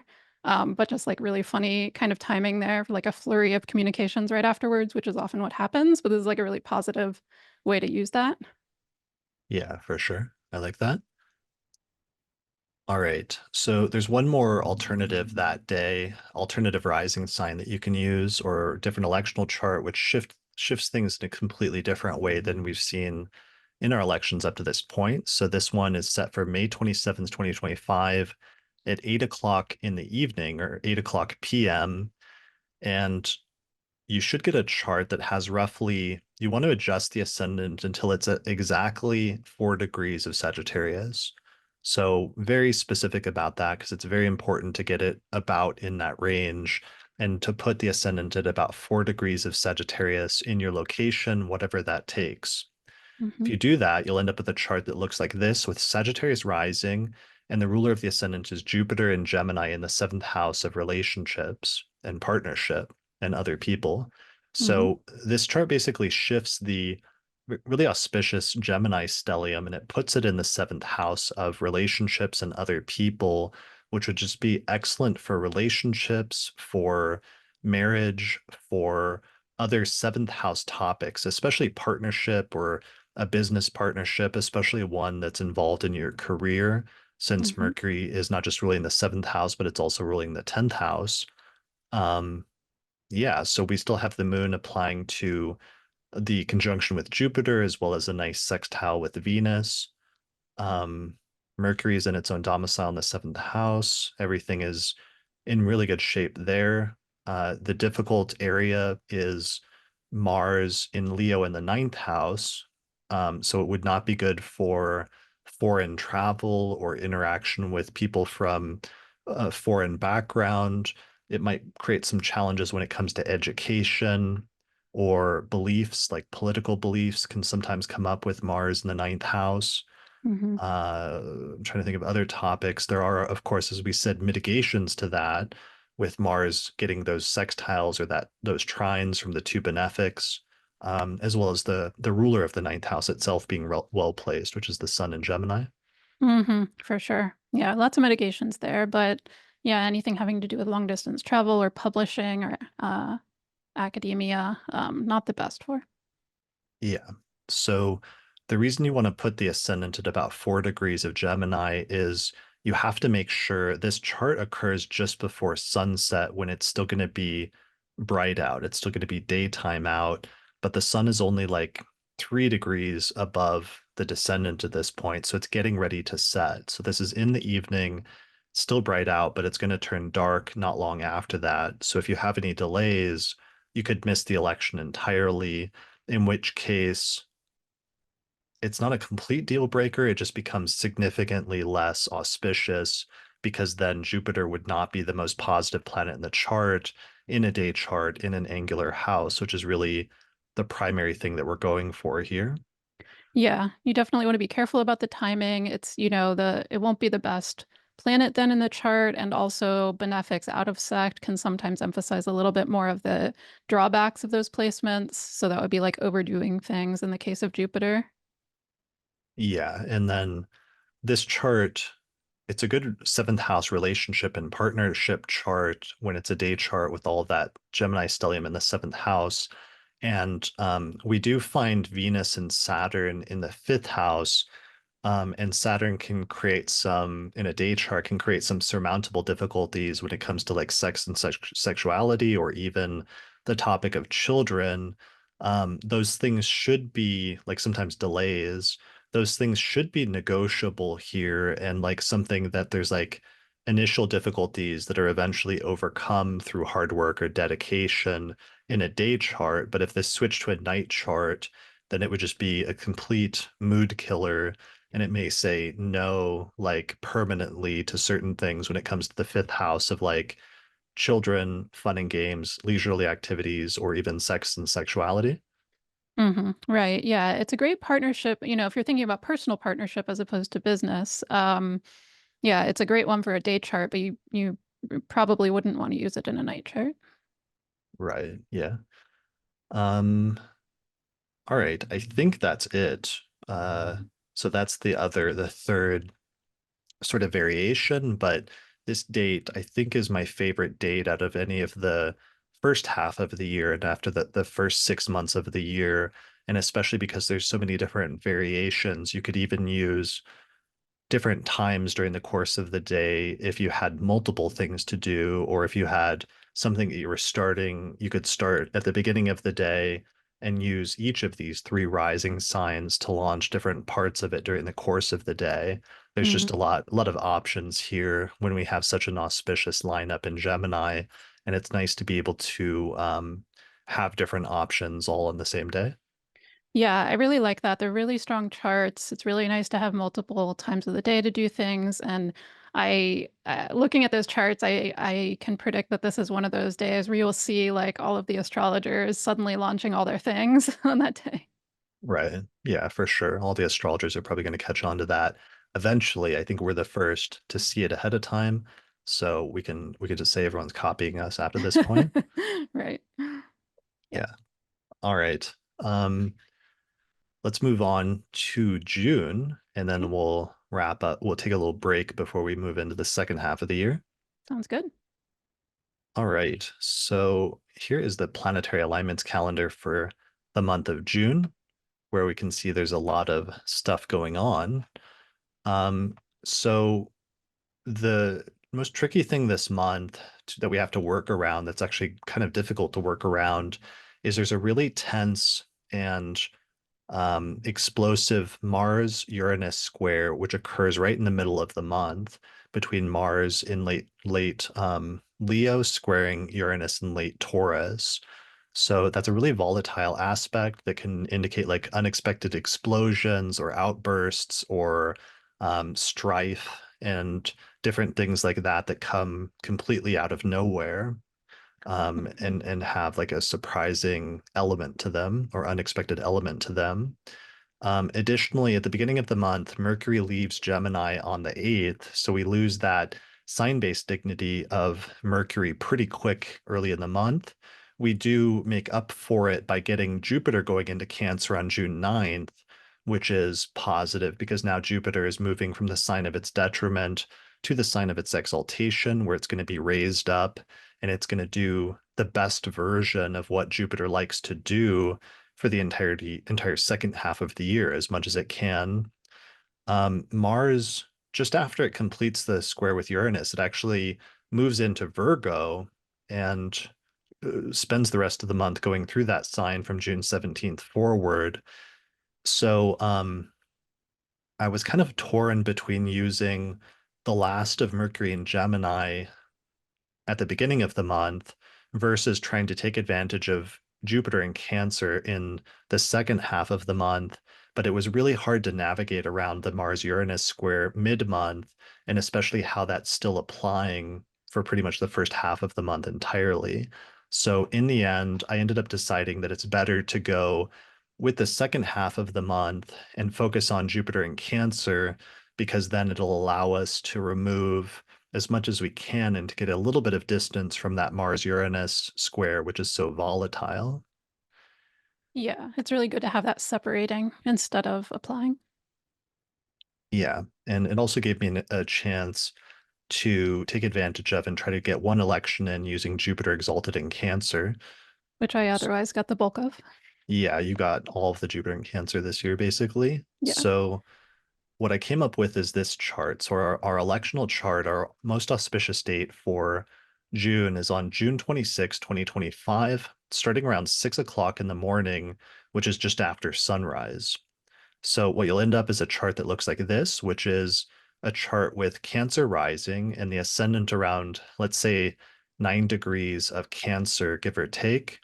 And the primary thing about this chart is that we take that exalted Jupiter and we put it in the first whole sign house in a day chart, which is really going to emphasize that Jupiter and help you to take advantage of some of the things that it does. And one of the things that I've realized over the past 2 years that exaltation planets really do is that whenever you do something, or like let's say you're learning to do a new hobby or like a new activity, you can sort of like look at something and there's going to be different versions of that that you can do in terms of quality.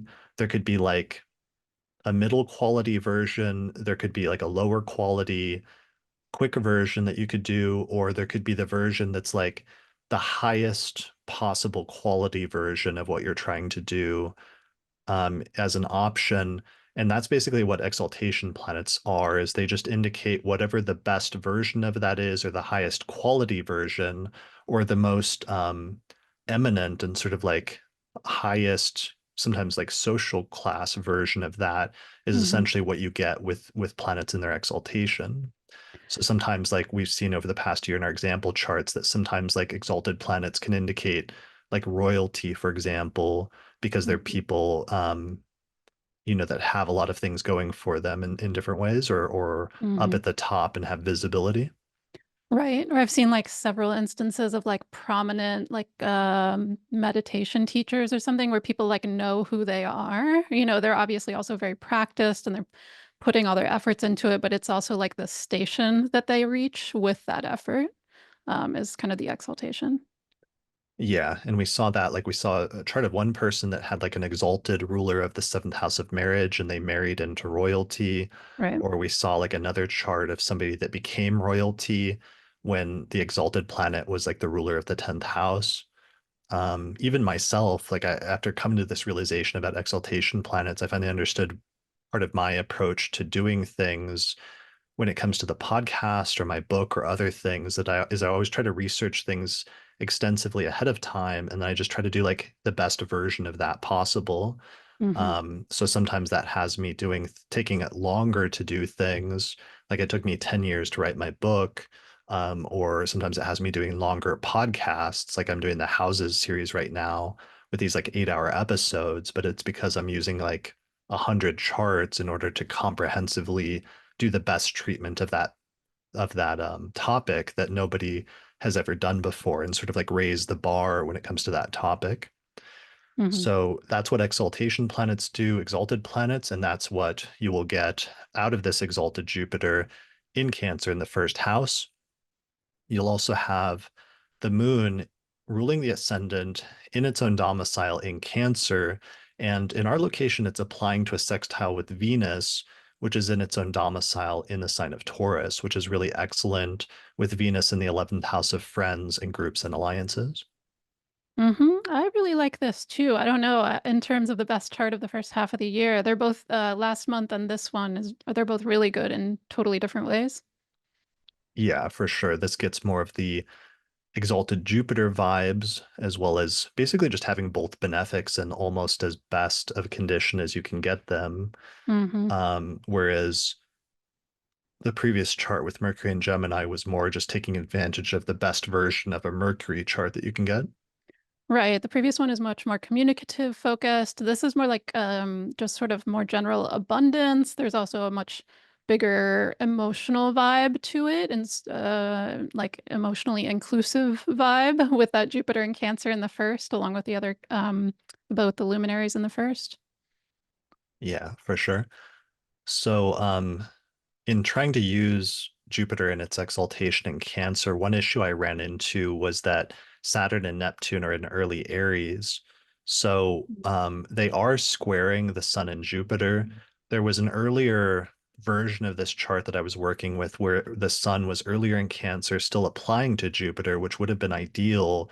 But the problem is that it would actually square Saturn and Neptune first. And ultimately, I ended up deciding that it would be better to give the Sun and Jupiter a little bit more distance from that square and make it separating and falling into the past rather than making it still applying so that those issues would still come up in the future. Yeah, I definitely agree with that. I'm not a fan of Sun square, exactly square Saturn charts, and it just if you start something with that sort of still applying or going exact or close to exact still, it just feels like more effortful to keep doing the thing that you're trying to do there. Whereas this is a nice separation that tones that down considerably. You do really have to make sure that this is a day chart with the sun above the ascendant because of that Saturn overcoming square, though, from the 10th house placed so prominently. That's going to be true, for from here on out. You need to make sure it's day charts with Jupiter and Cancer highlighted. Yeah, so there will be some surmountable difficulties and possibly some issues with boundaries or idealism and telling what's real from what's not real when it comes to the 10th house and career matters as well as public reputation. But because it's a day chart with Saturn and Neptune in the 10th house, because it's a day chart, those should be surmountable difficulties, which while they might present initial obstacles, there'll be things that you're able to overcome and still achieve success. hmm Um, let's see what else. With the timing here, you have to put the ascendant in the degrees after, like later than 5 degrees of Cancer. So I have it at 9 degrees of Cancer in the reference chart. But part of the reason for that is that I wanted to move the IC away from Mars. Like Mars down here in the third house at 5 degrees of Virgo is the problematic placement. So I wanted to move the IC kind of far away from that by putting it here around 19. And I also wanted to, two things. I wanted to make the degree of the midheaven at 19 Pisces sextile Venus if I could. And I also wanted to not get it too close to conjoining Saturn and Neptune, which could accentuate some of the surmountable difficulty sort of themes of that placement. So that creates a little bit of ambiguity, but what you end up with is just that you need to put the degree of the ascendant sometime after 5 degrees of Cancer, like between, I don't know, 6 degrees of Cancer and maybe like 15 degrees of Cancer. But the most important thing is just in your location, you need to either put the degree of the midheaven somewhere before Saturn in Pisces, or if you have to put the midheaven in Aries, you want to put it sometime after Saturn so as to not accentuate it further. Right, for sure. Yeah, so there's several things to juggle there with the exact timing. The first priority is always going to be making sure it's a day chart with the sun above the ascendant, and then try to fine tune with all of those other factors. Um, I just Yeah. noticed that Jupiter is also in a fairly close overcoming sextile to Mars in Virgo, so that's a nice mitigation going on. Even though Mars is Mars in a day chart, but still, it's mitigated. Yeah, that's really important because Mars is also ruling the 10th house. That's the other reason I'd rather keep the degree of the midheaven in Pisces ruled by Jupiter rather than putting it in Aries ruled by Hmm. Mars. Hmm. Mars in the third house in Virgo is still going to be somewhat challenging for topics like siblings, extended family, neighbors, or your neighborhood and your vicinity outside of your house. It can also be there can also be issues with like short distance travel, like with cars or bicycles, as well as to some extent, sometimes with communication. Hmm. And this is such a good Jupiter, placed in exaltation in the first. It's, it's good for first house things, just like not only how you're initially coming off or your venture is initially coming off in terms of impressions, but also really good for vitality, if that matters in what you're doing, like health matters, especially with it both in the first and then ruling the sixth house as well. Can also be good for other sixth house matters like employees or coworkers. So anyone who's like doing work for you either regularly or on a one-off basis. And then Jupiter's also, of course, ruling the ninth house. Hopefully, you also get it ruling the midheaven, so it helps career. But ninth house matters such as higher education, belief systems, long distance travel, publishing. Um, yeah, so um, interestingly good for vitality if you want a health chart. Yeah. I'm looking forward to using this for some health things. Hmm. Venus is applying to a conjunction with Uranus, uh, which usually is a little tricky for like relationship stuff, but I'm not worried about it here, because it's so well placed in its own domicile, and it's really just about friends and groups and alliances and some excitement or some innovative activities when it comes to that, or some like non-traditional ways of um, incorporating friends and groups into your life. Yeah, Venus Uranus things, it can sometimes just be like sort of quick one on off kind of interactions socially, but it can also be like people at a distance, people you communicate with electronically, like, some Uranian element like that. So that's not bad with, like you said, Venus in its own sign already and everything, and it's not super close to exact with Uranus. And that being in the 11th house is almost like not that different than how we often, communicate with 11th house people in our lives these days. Right. Yeah, for sure.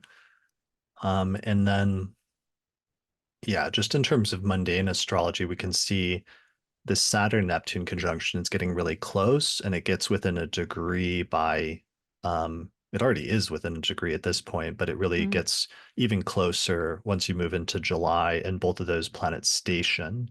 So we're going to be, in terms of world events, like seeing that very prominently in this time, but hmm. um yeah, it's otherwise very excellent chart. This is probably my second best chart after the Gemini charts. So for my half of the year, it's really the Gemini charts in May and this exalted Jupiter chart that's happening here. The only thing I'm not crazy about with this chart is the Mercury Pluto opposition, where Mercury is so late Hmm. in Cancer, it's at 29 degrees of Cancer, and it's applying to an out of sign opposition with Pluto. Hmm. So we've kind of got like a couple of echoing themes of difficult communication. Mercury opposite Pluto is like sometimes can manifest as like external power struggles with another person, or sometimes can focus on getting to the bottom of things and investigating things, but sometimes you can go like too far with investigating things, or sometimes you can get stuck into like dark conspiracy theories or other things like that with Mercury Pluto aspects. So it is nice that at least, even though it's applying by degree, they are in signs that are in aversion, so that it's not the fullest opposition it could be. Hmm. And Mercury's co-presence with Jupiter in the same sign, as well as its sextile with Venus, are going to help to balance Mercury out. And it's one of the reasons why I wanted to do this day rather than anything after this, because you'll lose Mercury in Cancer. Yeah, I really like those mitigations. Um, yeah. Yeah. All right. Well, I think that's actually it for that month. Hmm. So those are all of my electional charts for the first half of the year. So why don't we take a little break? Sounds good.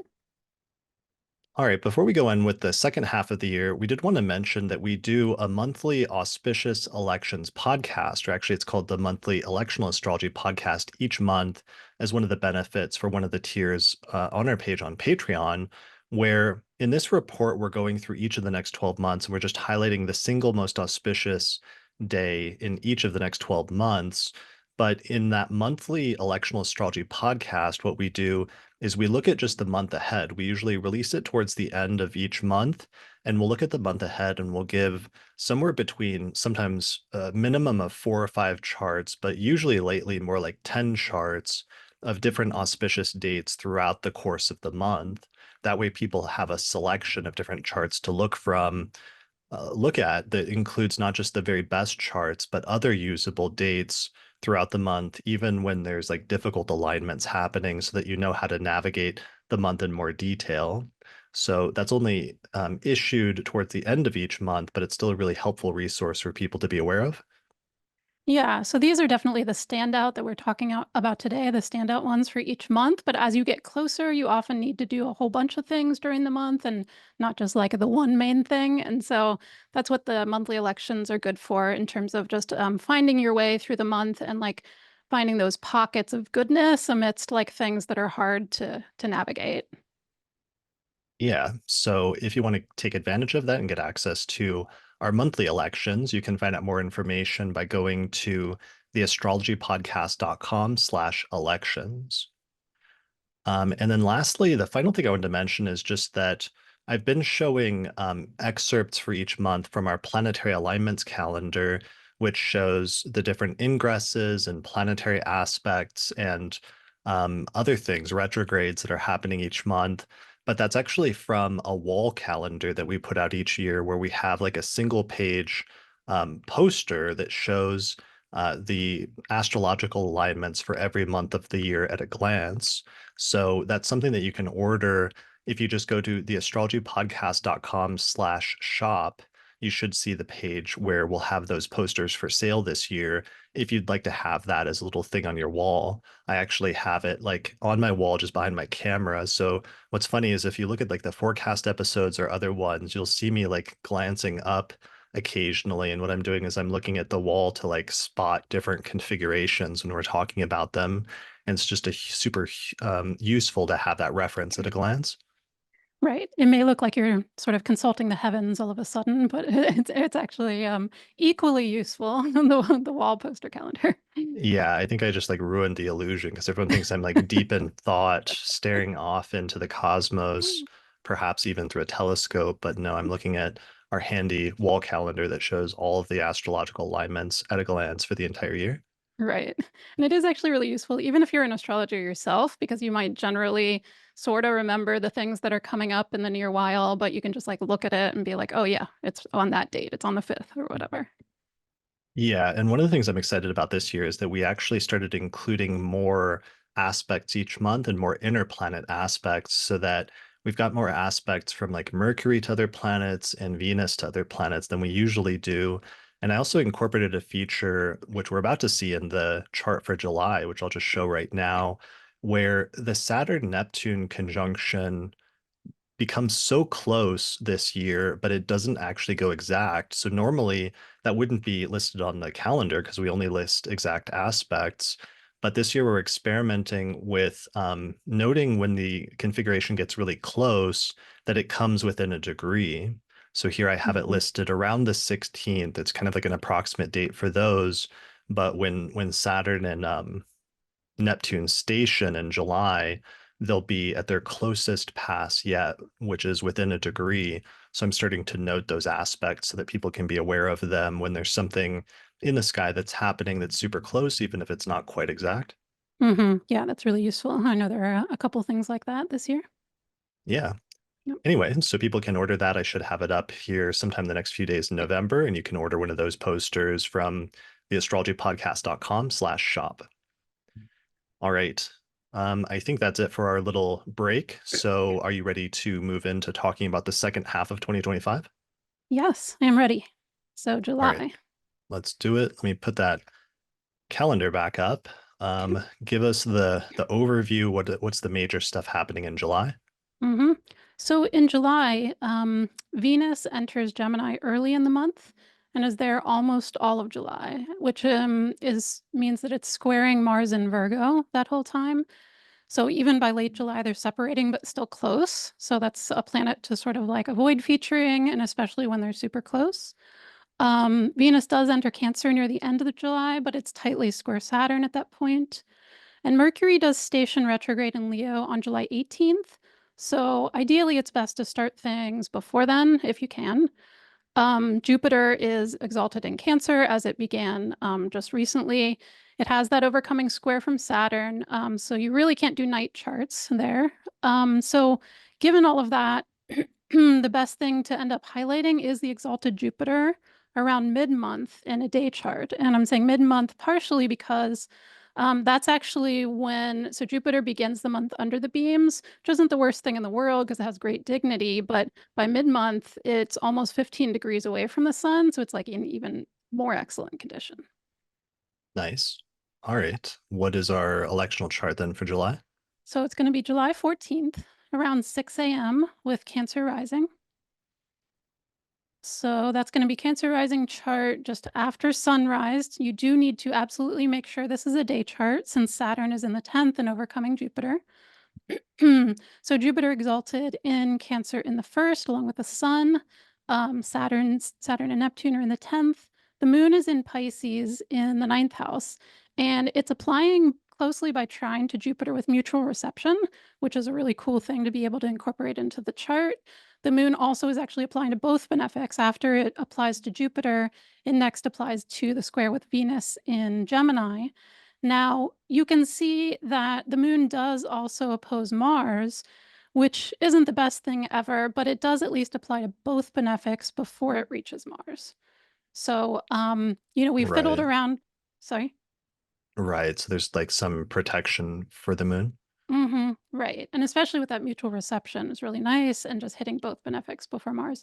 So, we played around with double checking the moon in different signs, as you do when you're looking for elections. And there just wasn't anything better than that. I And was honestly, I was mm, quite skeptical, I have to say, but then we actually ran through it and ran through all the different options, and like this really was the best option. So even though there's mhm. that sign-based opposition from Mars, that application of the moon to both benefics plus its mutual reception with Jupiter, this literally is like the best chart you can get this month.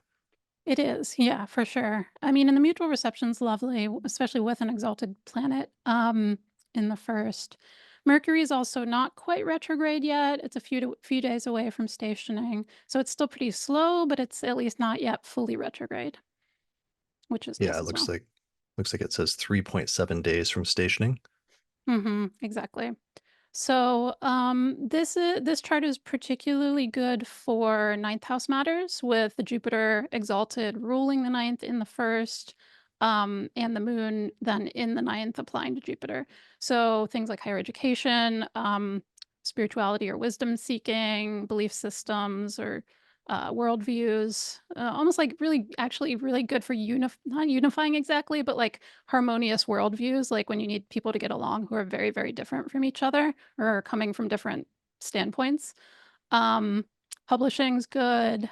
Um, yeah, long distance travel. Jupiter is also ruling the sixth house, so it could also be good for things involving employees or coworkers, pets or other animals, and health. Another good vitality one with Jupiter in the first and also ruling the sixth. Yeah, and Jupiter in the first in Cancer is just like jolly. I Mm-hmm. think as a good one, like Robert Hand, I think has like Cancer rising with Jupiter in Cancer, I Oh, want to that's say. right. I think that's true. Yeah, I think I think that's yeah. true. So just like a general beneficence of a Santa-like figure Right. is kind of the vibe of these Jupiter exalted in Cancer in the first house charts. Mm-hmm. Um, I cannot believe that Uranus is in Gemini at this point, that we are fully in Uranus and Gemini land, which is very different to see because it's we've just been watching Uranus and Taurus forever now. Right. That just ingressed a week before this election on July 7th. Yeah, so that's definitely a different tone change. Yeah, this is when things are going to start getting crazy this year. They already will have a few times, like during eclipse season, during Saturn conjunct Neptune. But Hmm. yeah, there's going to be some stuff happening here by this point for sure. Right. So, in terms of the exact timing, first prioritize making sure it's a day chart with the sun above the ascendant after sunrise. And then, if you can, try to mitigate Venus since it's in the 12th house. Venus is not going to be in amazing shape no matter what, just because it's applying to the square with Mars. But at least if you put it in a major configuration, a major aspect with the midheaven within 3 degrees, that will help it out, at least of its cadent 12th house placement. Venus does have a sextile with Mercury, its ruler, so it has reception with its ruler, so it does have something going for it. It's also not the focus of the election, but you want to help it out since it's in the 12th. Yeah, so put just one of the later degrees of Cancer rising, anything after like 23 degrees of Cancer rising, and then see if you can get the degree of the midheaven within 3 degrees of Venus if you can. So if you Hmm. you can, it's just an added bonus to mitigate a planet in the 12th, but if you can't, it's not a deal breaker. It's just an Hmm. extra thing that would be nice. Yeah, for sure. Yeah, it's not the focus of the election, as I said, but nice to help things out when you can. So yeah, this is really good first house, ninth house, and sixth house election.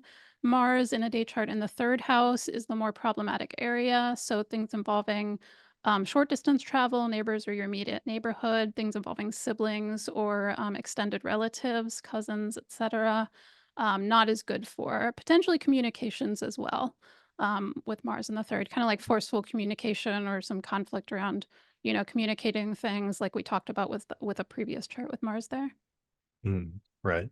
Yeah. But lovely ninth house in particular, election. So I like that. Y- Yeah, really good ninth house chart. Um, really excellent mutual reception. And yeah, this is a good way to navigate some of the tumultuousness of July by taking advantage of this brief period of like a day or two when the moon is in that mutual reception with Jupiter. And before Venus is like square Mars within 3 degrees. The Yeah. Saturn And and Neptune stations were recent. So right, yeah, yeah, they are.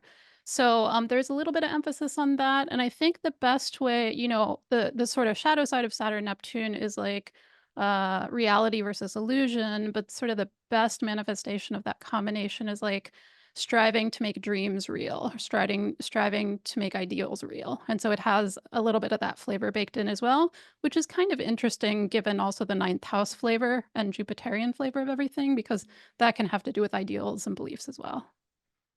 yeah, for sure. That's going to be really empowered here because I can see that Saturn just stationed a day before this, and Neptune only stationed about 9 days before. Exactly. Exactly. It might be nice, if you didn't have to make it a day chart. In our location, you cannot put the midheaven in Pisces, and that would have been preferable if you could while making it a day chart. So if there's some location in the world where you can do that, that'd be nice. But the priority really needs to be keeping it a day chart. Yeah, as long as you don't put the midheaven too close to the opposition with Mars would be the only Hmm. danger is you want to keep it at least 3 degrees away from conjoining Mars, basically. For sure. And on the other end of things, even if you can't fully mitigate Venus in your location for some reason, just don't put the Saturn Neptune like right on the midheaven. Keep it like over 3 degrees off. Right, for sure. Yep. All right, that is a good chart for July. Hmm. So that's July. Anything else before we move to August? No, let's just move right ahead and let me pull up the planetary alignments for August. Okay. So August, the best thing in August, there's this lovely Venus Jupiter conjunction. You can see that goes exact in Cancer on the 12th. And That's I was amazing. Let's take advantage of that. Right, and that was my thought too. When I first saw that, I was like, "Oh, this will be good," right? Yeah, And I'm looking a lot forward to seeing the chart where you take advantage of such an auspicious conjunction where Jupiter is in its exaltation and Venus, the other benefic, is conjoining it.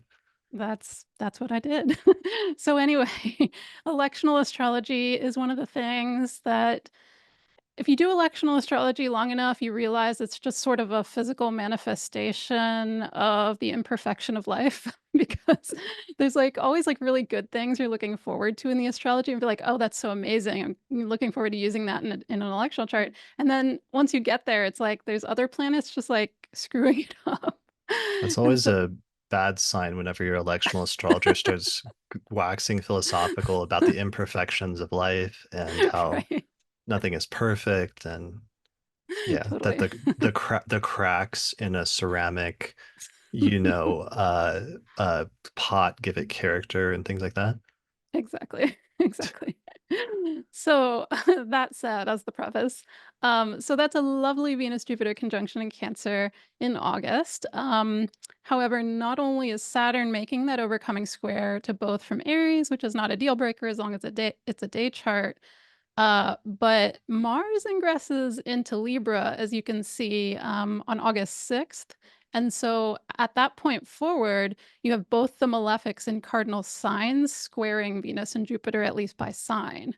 So that really sucks. But I did find a way to do something before that. So basically, that's one of the main reasons you want to do something before that Mars ingress, even though it's applying already. And you can see that the Mars Saturn opposition goes exact even on the 8th by degree. Um, you can at least get a chart where that's out of sign applying. And they're both not square Venus Jupiter by sign. So that's a major thing that I was working around with August. The other thing is around this time of the year, it's sometimes nice to highlight the sun in its own sign of Leo. So you'll see oftentimes in past years, we'll have a Leo rising chart around this time. But at this point, Leo rising would hide away the benefics in the 12th house, which isn't really what you want to do. So basically, the best option is going to be very early in the month before all of those things happen. Okay, so what is our chart data? That's going to be August 3rd around 11 a.m. with Libra rising. So this is the only way you can feature this Venus Jupiter, the only way I saw. So Libra rising, Venus ruling the ascendant, placed in early Cancer in the 10th house. Venus is applying to the conjunction with Jupiter in Cancer, also in the 10th. So the moon is in early Sagittarius in the 3rd house, and it's applying by trine to the sun and Mercury in Leo in the 11th house. So you still do get to incorporate the sun in its own sign of Leo, which is nice. It's not the ascendant ruler. Saturn and Neptune are over there in the 7th house, and they're making an overcoming square or squares to Venus and Jupiter by sign, and Venus somewhat by degree. You know, we didn't use this kind of chart at the end of July, for instance, because you would have had an exact Venus-Saturn square. You can see here they're still close by degree, but they're at least separating by a few degrees. So this was literally the only way to feature the Venus-Jupiter applying conjunction. You can see Yeah, also Mars. Mars is in the 12th, and so it's still tucked away. It's not yet ingressed into the first and Libra rising charts. right. So sort of this is the sweet spot in August because you get Venus separating and it's getting outside of that 3 degree range with Saturn. So it's separating from Saturn and it's applying to Jupiter, which is basically that was the joke, is like this is the best we can get of the Venus Jupiter conjunction because Mhm. as soon as Mars goes into Libra, it starts applying to square Venus and Jupiter, which messes up actually being able to use the Venus Jupiter conjunction at its fullest or closest degree or closest conjunction because they Mhm. end up being square both malefics basically at the same time. So this one is actually the best you can get just because you get that application between Venus and Jupiter before, not just before the Mars ingress, but also before Mars moves in and starts the exact opposition with Saturn and Neptune as well. Yeah, exactly. So you want to sidestep that as much as possible, which means doing it beforehand. Yeah, but this is a way to feature it genuinely. So you do have the Venus Jupiter co-presence and applying conjunction as the ascendant ruler and then prominently placed in the 10th. So, even though we're saying all these things trying to sort of avoid like bad stuff, this is actually quite good in the 10th house. So you have a really strong 10th house with regard to career and public reputation. Um, You may have some, as we say, surmountable difficulties with a day chart Saturn, making that square particularly to Venus, but Venus is separating instead of applying. Saturn's also in the seventh house, so that may be coming from other parties, like one-on-one interactions or just like other people in the environment. The sun is really strong in its own sign in Leo in the 11th house, so it's also has a really strong 11th house of friends, groups, and social networks or social alliances. And yeah, those are the main things going on here. Yeah, there's a really strong mutual reception between Jupiter and the moon that is creating a very strong connection between the third house, the 10th house of career, and the third house of communication and short distance travel. And that really Mhm. improves the communication picture that is otherwise not super great because we're, of course, having to deal with a Mercury retrograde during the first week or so of August. Mhm. And Mercury's retrograde, it is on the other side of the conjunction with the sun, and it's only about 7 days from stationing direct. So we're in the second half and the better half of the Mercury retrograde where things are starting to look up. Um, but we still got like Mercury applying to an opposition with Pluto. So Mercury's struggling a little bit, but this third house, extremely strong third house placement with the ruler of the 10th and the third, and the ruler of the third and the exalted in the 10th, just hugely improves the communication picture of this chart. Mhm. Right. And other third house things, short distance travel and siblings, neighborhood, etc. Right. Mhm. Definitely. All right. Jupiter is also ruling the sixth house, so it could be good for those sixth house topics we've talked about, like employees, coworkers, pets, animals. I like also with the Mercury retrograde that at least it is not just about a week from stationing direct, but also has co-presence and reception with its ruler. So that makes it a little better. Right. And that Mars is in the 12th is going to be the most problematic area. So self-undoing or enemies, people working at cross purposes to yours. Although that said, both benefics are actually making a sign-based overcoming sextile to it. So there are mitigations. Yeah, that's definitely helpful. Hmm. All right. I think that's good for this chart. Yeah. Yeah, sounds good. All right, All so right. September. September. Let me pull up the calendar for September. What are our major alignments in September? So September, the planets that have the most dignity this month are going to be Mercury in its own sign of Virgo, which lasts a little over 2 weeks, and then Jupiter still exalted in Cancer. Um, for about a little over a week of Mercury in Virgo, Mercury and the Sun in Virgo are both additionally applying by sextile to Jupiter in Cancer before they go on to oppose Saturn in Pisces. So it's nice to catch that part of their Virgo placements. Later in the month, we lose Mercury in Virgo.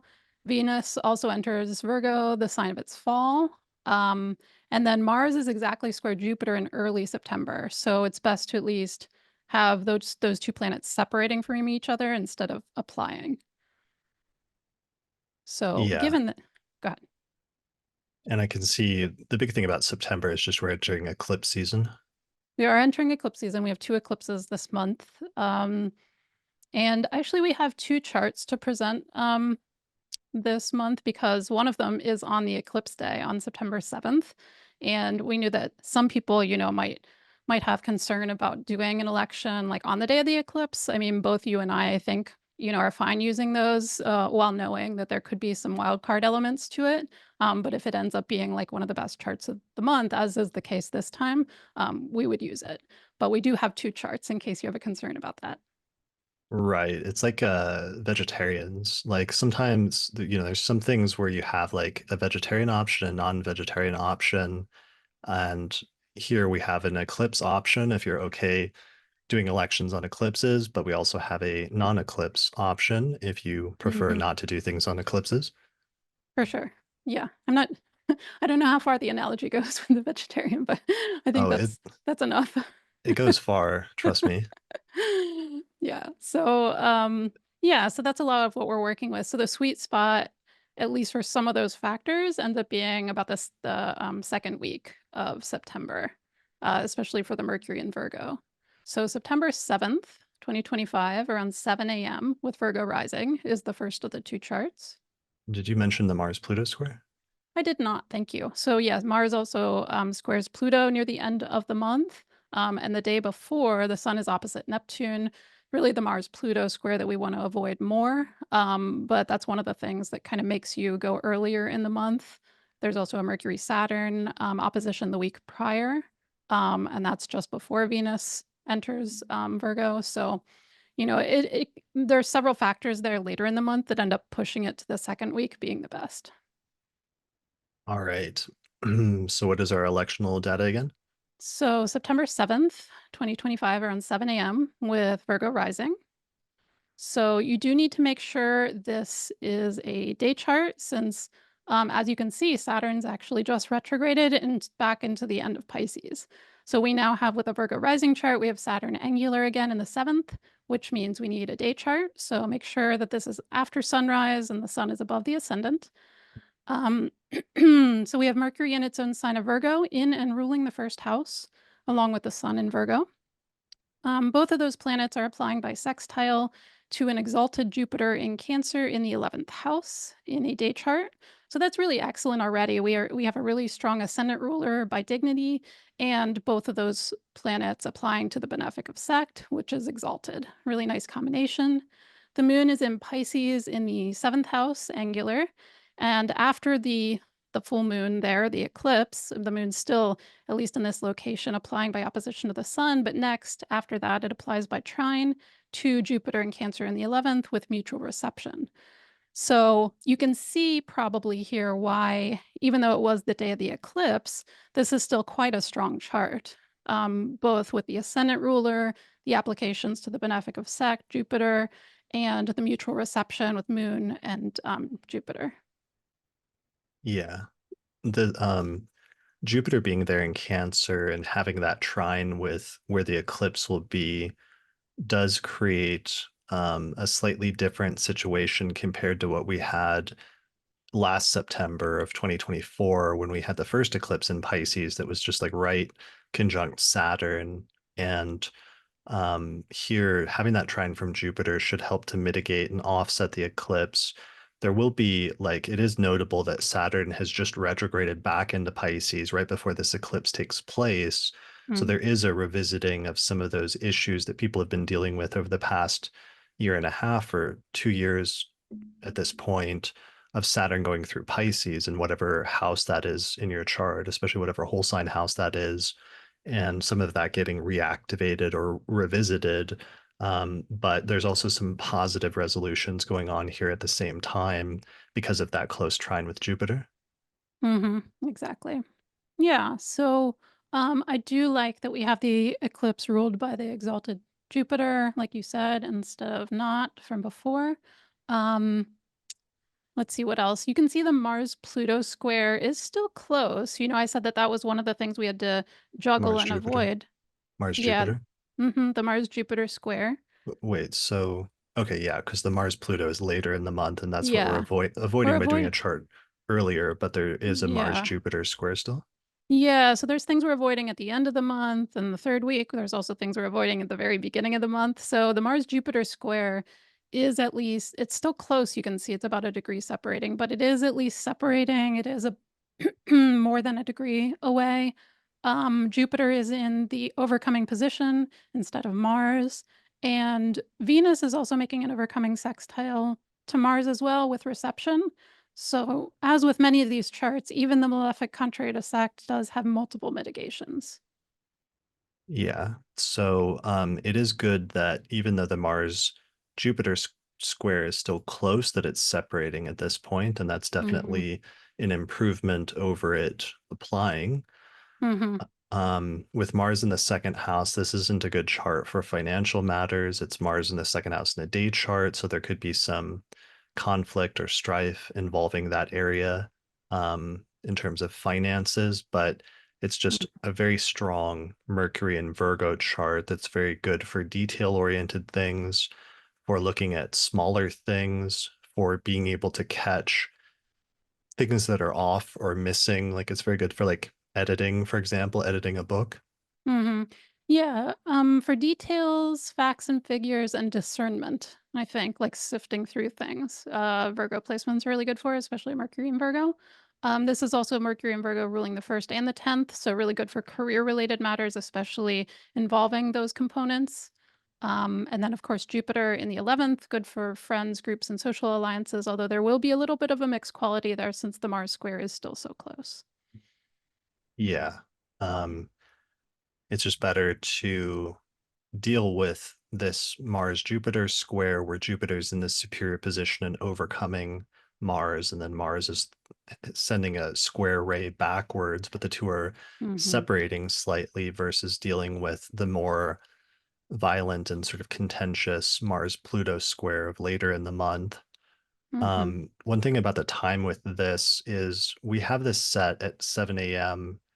and we have the ascendant around 19 Virgo, but you just want to set the ascendant anywhere in the second half, well, probably around 20 degrees of Virgo. You need to make sure it's a day chart so that it's after Hmm. sunrise. So the ascendant has to be like 16 degrees of Virgo forward. But what we tried to do in this location was to mitigate Venus by putting the degree of the midheaven at around 17 degrees of Gemini in our location, just so it'll be within 3 degrees of sextiling Venus, which will hugely help to offset Venus's 12th house position. Exactly. Exactly. So once you confirm that it is definitely a day chart, then you can try to mitigate Venus as well. Um, as with some of the other ones, Venus isn't a huge player in this chart, but it does rule the 2nd house of personal income and finances. So, you could help that out a little bit given that Mars is also there. Right. That would be definitely helpful. Hmm. And so this is an eclipse chart. We sometimes historically are okay doing things on eclipse charts if the chart looks good, or at least Hmm. relatively good, with positive aspects like that trine with Jupiter. Just because eclipses, one of the things they are is they represent major beginnings and major endings. So sometimes people do start really important things at the time of eclipses, and oftentimes they're things that start subtly, or things that have really humble origins, where it's like you're laying the seeds for something, but oftentimes it's not clear what's going to come from it and how, if it's going to become a major factor in your life. And oftentimes people do things during eclipses, they start things that will become like a major factor in their life later on, but they may not see the results of that initially at first because it grows Hmm. slowly. Right. But in some instances, it can be very tumultuous trying to navigate eclipse season because you'll see a lot of changes happening around you or sometimes in your own life. And you'll see different figures like rising and falling around those times. But as long as you can navigate that tumultuousness, you should be all right. And as long as also your natal transits are okay during that time, which is another major factor we forgot to mention at the beginning, which is that our electional charts are good standalone charts, but they're about 50% of the equation. And the other 50% is you have to make sure your transits are good on each of these dates. Hmm. So, one of the things that we include in this report is a link to watch a video, a private video that we did on how to match an electional chart with your natal chart and what sort of things you should pay attention to in terms of looking out for your own transits on a given electional day. So, make sure you watch that and make sure you take into account your natal chart anytime you're using one of our electional charts. Definitely. Yeah, because you can have the best standalone election in the world, but if your own timing isn't good, especially for that particular topic, yeah, then it's not going to be a good election for you. Right. Yep.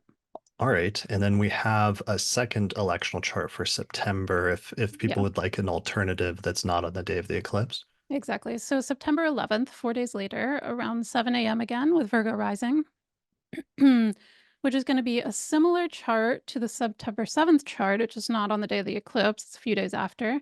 You're going to again make sure the sun's above the ascendant degree since Saturn's angular in the 7th. Mercury and the Sun are still applying to Jupiter. You're just about to lose that after this day. So it's nice to still be able to catch those. The Moon is now, instead of Pisces, it's exalted in Taurus in the 9th house, and it's applying by sextile to Jupiter with reception. The nice thing about this one is, or one of the advantages anyway, is the Mars Jupiter square is separating by a few degrees now instead of just 1 degree. So that's a pro.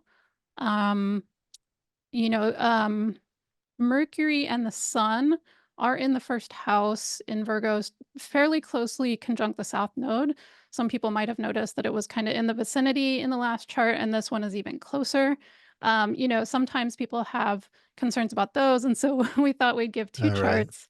Yeah, was we gonna thought, say because I was gonna say because I like this chart better, and now I remember why we gave both. yeah. Because you said some people would complain about Mercury and the Sun being conjunct the South Node, and then I Hmm. pointed out that some people would complain about the other one being the day of an eclipse. So we decided to Right. give both, and then Give both in case you have a complaint about one, you can use the other one. right, there's no complaining about both though. You have to pick one. Right, exactly.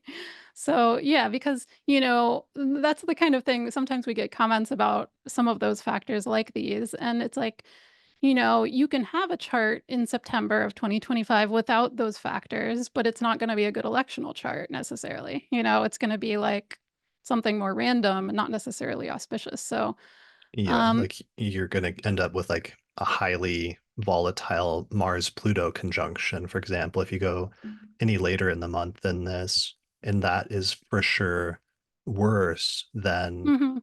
just like Mercury conjunct the South Node or like Mercury South Node on the ascendant or what have you. Yeah, or like the moon will be in a bad sign or doing bad aspects, or, I'm honestly like, I would say a half to two-thirds of ruling out charts for any given month is like what the moon is doing that day. So, Hmm.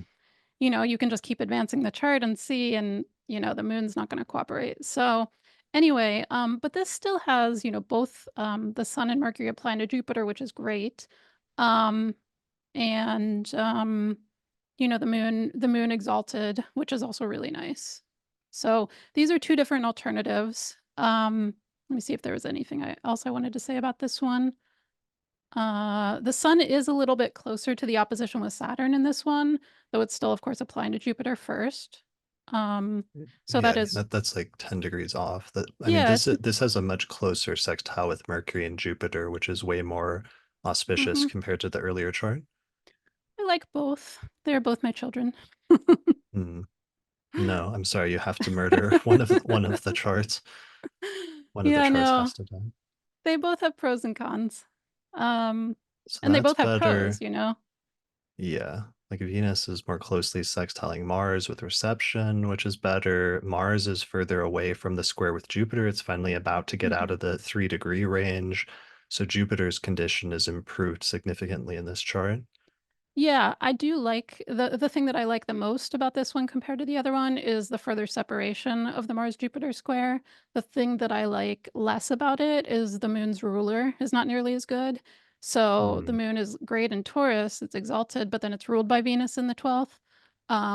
Versus the other one had the moon in Pisces in mutual reception and applying to Jupiter, which is exalted. So pros and cons. Yeah. Yeah, I think that makes it even more crucial where again, one of the things you'll notice is we put the midheaven around 20, 21 degrees of Gemini in this chart in order to make it sextile Venus. Right. If you can do that in your location while still keeping the ascendant late in Virgo so that it's a day chart just after sunrise, then do that just because Venus takes on more importance in this chart since it's the ruler of the moon. So we want it to be mitigated despite being in the 12th house. And it's a little tricky though, because the window's even more narrow because we have the ascendant at 22 here, which is just 2 or 3 degrees after sunrise. But if you Hmm. put it too much later in Virgo, then you get Saturn even closer to the descendant, which is not ideal. Hmm. Right, for sure. Yeah. So try to maneuver around all of those specific degrees. Speaking of Saturn, since Saturn is back in Pisces, we have that Jupiter Saturn trine with reception, which is the one thing I do like about Saturn in Pisces. In 2025, it has that nice trine with reception. With Jupiter, yeah. Yeah, instead of Saturn in Pisces being ruled by, a Jupiter that's not at least technically in good dignity, we have Saturn in Pisces being ruled like the by the best Jupiter. Right. One thing I like about this, and I'm really looking forward to seeing this time frame, is just Uranus just stationed like 5 days before this. It's Hmm. stationed retrograde for the first time in Gemini. So that's going to give us our Right. first really clear, um, really stark picture of some of the events to expect over the course of the next 7 years as Uranus makes its way through Gemini is going to be that first station, and it stations very closely trine Pluto. So I think some of the like technological stuff is just going to be going really fast and really intense and really transformative during this time period will be really clear. And it's nice then to have Mercury going through such a technical sign of Virgo at that time and having an electional chart with that built in. This would be, Hmm. I think, a very good like tech chart for something like technology oriented in terms of taking advantage of all that. Yeah, that could be. Yeah, and speaking of the Uranus station, since it was five-ish days beforehand, that means that the previous chart on September 7th had a pretty stationary Uranus. I mean, it's still pretty stationary here, but it's even more exact there on September 7th. Yeah, and Mercury was just coming off of the square with it in that chart. Mm, yeah, So Mercury, it's wide. Mercury's right, at 9 and Uranus is at 1, but a right. little closer. Hmm. Yeah, yeah. So you'll definitely notice that in both the charts and especially on September 7th. All right, sounds good. I think that's good for September then. We've given people Hmm. two options to choose from. Hmm. So why don't we take a look at October? Sounds good. So October, um, in terms of planets in dignity, Venus is in its fall in Virgo in the beginning of the month and is additionally applying closely to oppose Saturn during the second week of the month. But after that, it improves quite a bit. Venus then ingresses into its own sign of Libra for the second half of the month. And then it not only does that, but it applies by square to Jupiter and Cancer all the way through early November, which is a great thing to take advantage of in terms of planets well dignified. There is also a Mercury Mars conjunction in Scorpio that peaks around the 20th, and it does overlap that time period that has the dignified Venus. So that's something to be aware of. You can see, let's see what else. So I said the Venus Saturn opposition. Pluto stations on the 13th as well, the same day as Venus ingresses into Libra. There's a Sun Jupiter square on the 17th. Um, as I mentioned, the Mercury Mars conjunction on the 20th. Um, Neptune goes back into Pisces to join Saturn there on the 22nd, same day as the Sun ingress into Scorpio. And then Mercury, towards the end of the month on the 29th, goes into Sagittarius. And we have a Mercury Uranus opposition the same day. Yeah. All right. What is our chart then for the month, or why did you situate the chart where you did this month? So, as I mentioned, the second half of the month is going to be better for dignified planets. We have Venus in Libra, second half of the month, as well as Jupiter in Cancer, and the Venus is applying to Jupiter.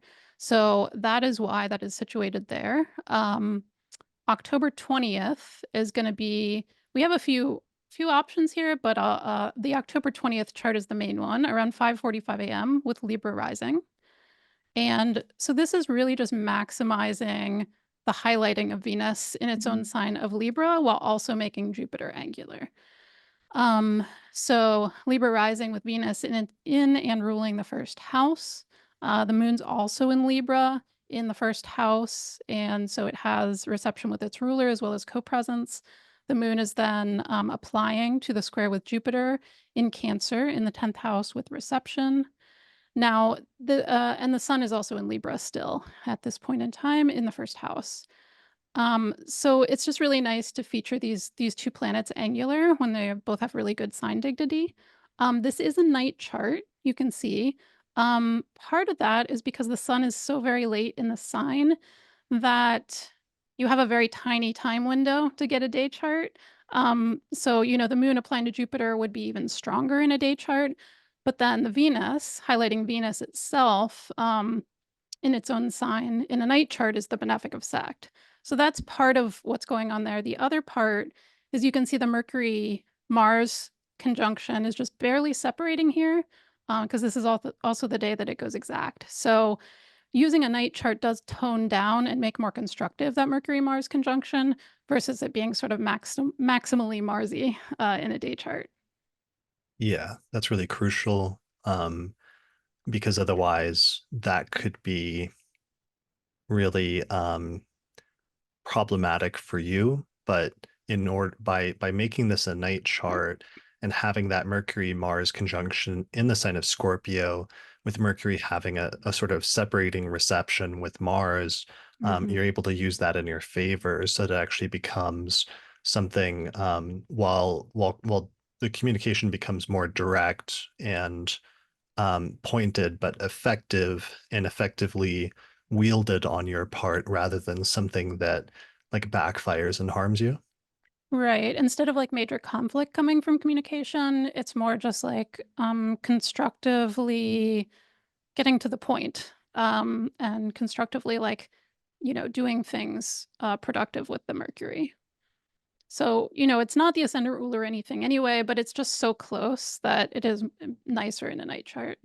So, Venus really good for aesthetics and unifying things, especially in its own sign of Libra in the first house. Venus is also ruling the eighth house, so could be good also for shared finances and resources. Even though this is a night chart, Jupiter's in the 10th house exalted, and the ruler of the 10th also is the moon in Libra in the first. So there's a career focus here as well, even though it's not a day chart, Jupiter. And I like that you can tie in both of those there. Yeah. There's a very aesthetics are very good with this chart with the Venus right on the ascendant in a night chart. You basically can't get a better than this, which will Hmm. bring out the Venus themes of unifying and reconciliation, but also Venus's abilities with artistic expression and balancing things. And then the 10th house is the career significations here are extremely positive and well placed. Even the financial stuff here, because it's Mars in the second house, there may be some surmountable difficulties when it comes to financial matters. But actually, because Mars is so well placed in its own domicile in a night chart, this actually is potentially an area that could go quite well. And that's actually being emphasized even further by the fact that both Mars and Mercury are applying to that trine with Jupiter pretty closely, which is going Hmm. to even further help affirm some of the second house significations related to money and possessions. Yeah, I like those trines for sure. Um, and the moon is, even though it's about 8 degrees in our location, at least 8 degrees away, while applying to Jupiter, it is technically enclosed by the benefics. So that's really nice as well. And that is the ruler, the moon is the ruler of the 10th house. Right. Yeah, Yeah. that's fantastic. So Um, Saturn is the more problematic area. It's in the sixth house. And since this is a night chart, so things involving employees or coworkers, and health in particular, um, or pets or other animals. Health is a mixed bag here because the first house is really strong with the benefic of Saturn and ruling the first, and the moon is really strong, and both of those are usually health factors, but Saturn's in the sixth, which can also have to do with health. yeah, for sure. Health and work and Hmm. employees or subordinates. Also, you might be eaten by your pets. Like you always have to, keep an eye out for that scenario when Saturn is in malefics or in the contrary to the sect in the sixth house. I think you agree. I mean, it's an outside possibility. I would just say things more like, I don't know, don't give your pet like their first dose of needed medication at this time, things like that. Right. Because a potential like pet cemetery situation where they would No, like die and come you're back and making this very haunt you. dark. Okay. Just Making this saying. very dark.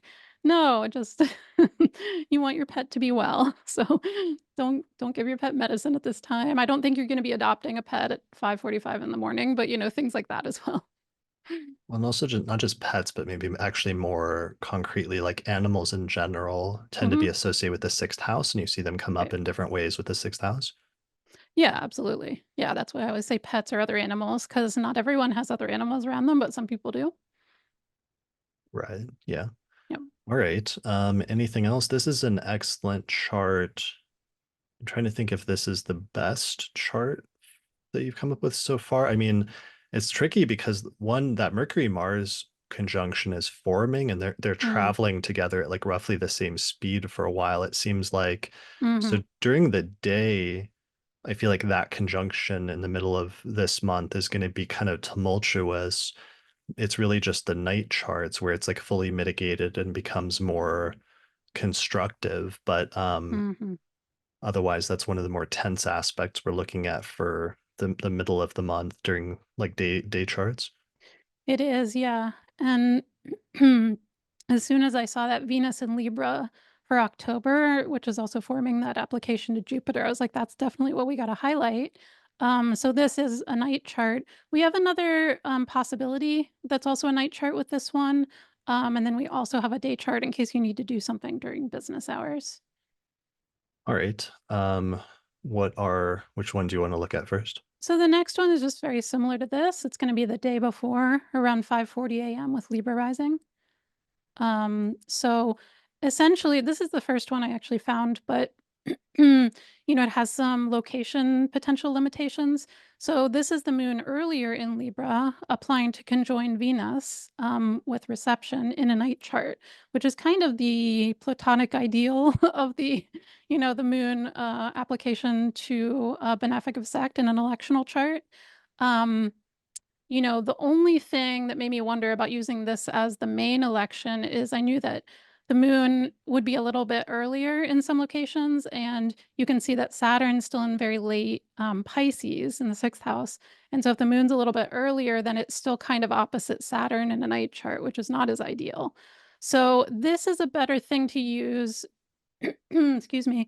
This is a better thing to use if the moon is kind of like around this vicinity or later, but still applying to Venus versus the moon being earlier than this. Yeah. So, especially our time zone where the moon is significantly past Saturn, it works out pretty well. It might still work on like the east coast of the United States, but you will be coming off of that moon Saturn opposition and it'll still be kind of close. But Hmm. otherwise, catching a moon Venus conjunction in Libra like this is somewhat rare. So it's nice to take advantage of it. Right. As soon as I saw it when I was looking for elections for this month, I was like, "Oh, that's amazing. That's the chart." But then I realized it wouldn't necessarily be the best chart for everywhere. Yeah, both of these elections, one of the things about them is they're both in the very end of the waning cycle, in the waning phase of the moon. So Mhm. there is a thing about that where it's better to end something on those, or it's better to wrap something up or have a fitting or a positive ending to something when the moon is finishing its cycle and applying to benefics.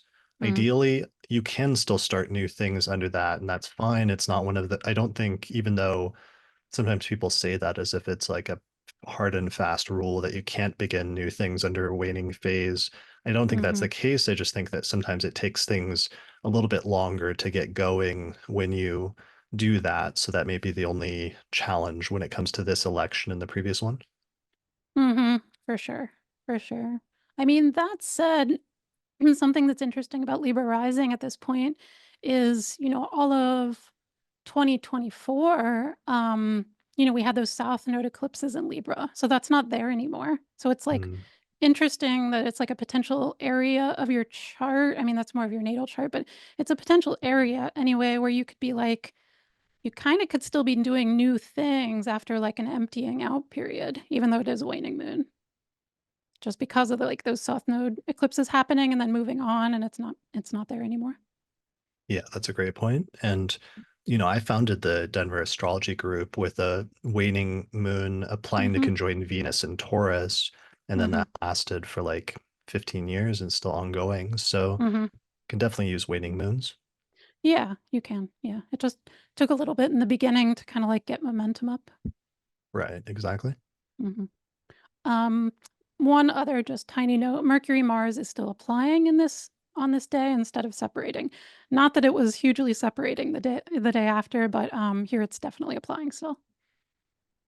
Right. So on the one hand, that could create a little bit more sort of feistiness in the future when it comes to communication. But on the other hand, that actually makes the reception between Mercury and Mars even more perfect, so that Mercury's being fully supportive.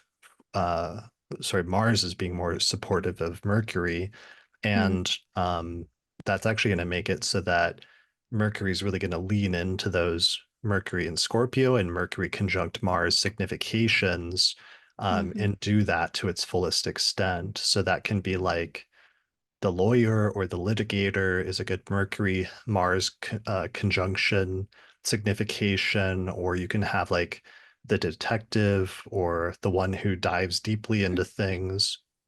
Do Mm-hmm. you need to clear your throat? Oh, sorry. Yeah. Just mute the mic. Mm-hmm. Um, and yeah, so that's the positive thing about that. And then they're both applying to Jupiter. Yeah, and it's such an interesting combination, even though this happens basically every year seasonally, but just the combination of, important Libra placements and Scorpio placements in the same chart. Because this one is like, it's not a facade exactly. You're like leading with like harmonious interactions, with other people and so forth. But then you've still got this like more covert, like Mercury, Mars, like, but you know what you want and you're going after it, and you're not going to be like a pushover, even though the overriding tone is pleasant. Right. Yeah. Excellent. Yeah. All right. I think that's a really good chart. And then you Mhm. have one more chart for October. Yeah, we decided to be generous and give like a daytime chart. Um, because these are obviously like earlier in the morning, and sometimes you can do things at that time on your own, but in the event that you need to do something during more typical daytime hours, we have one early in the month, which is going to be October 4th around 4:55 p.m. with Pisces rising. So this one is not going to be like a Venus focused chart. This is a Jupiter focused chart. So Jupiter ruling the ascendant, placed exalted in Cancer in the fifth house by day. Saturn in Pisces in the first, which is trine Jupiter with reception. The moon is also in Pisces in the first, and it's applying first to Venus in the seventh, and then by trine to Jupiter in the fifth, with applying mutual reception.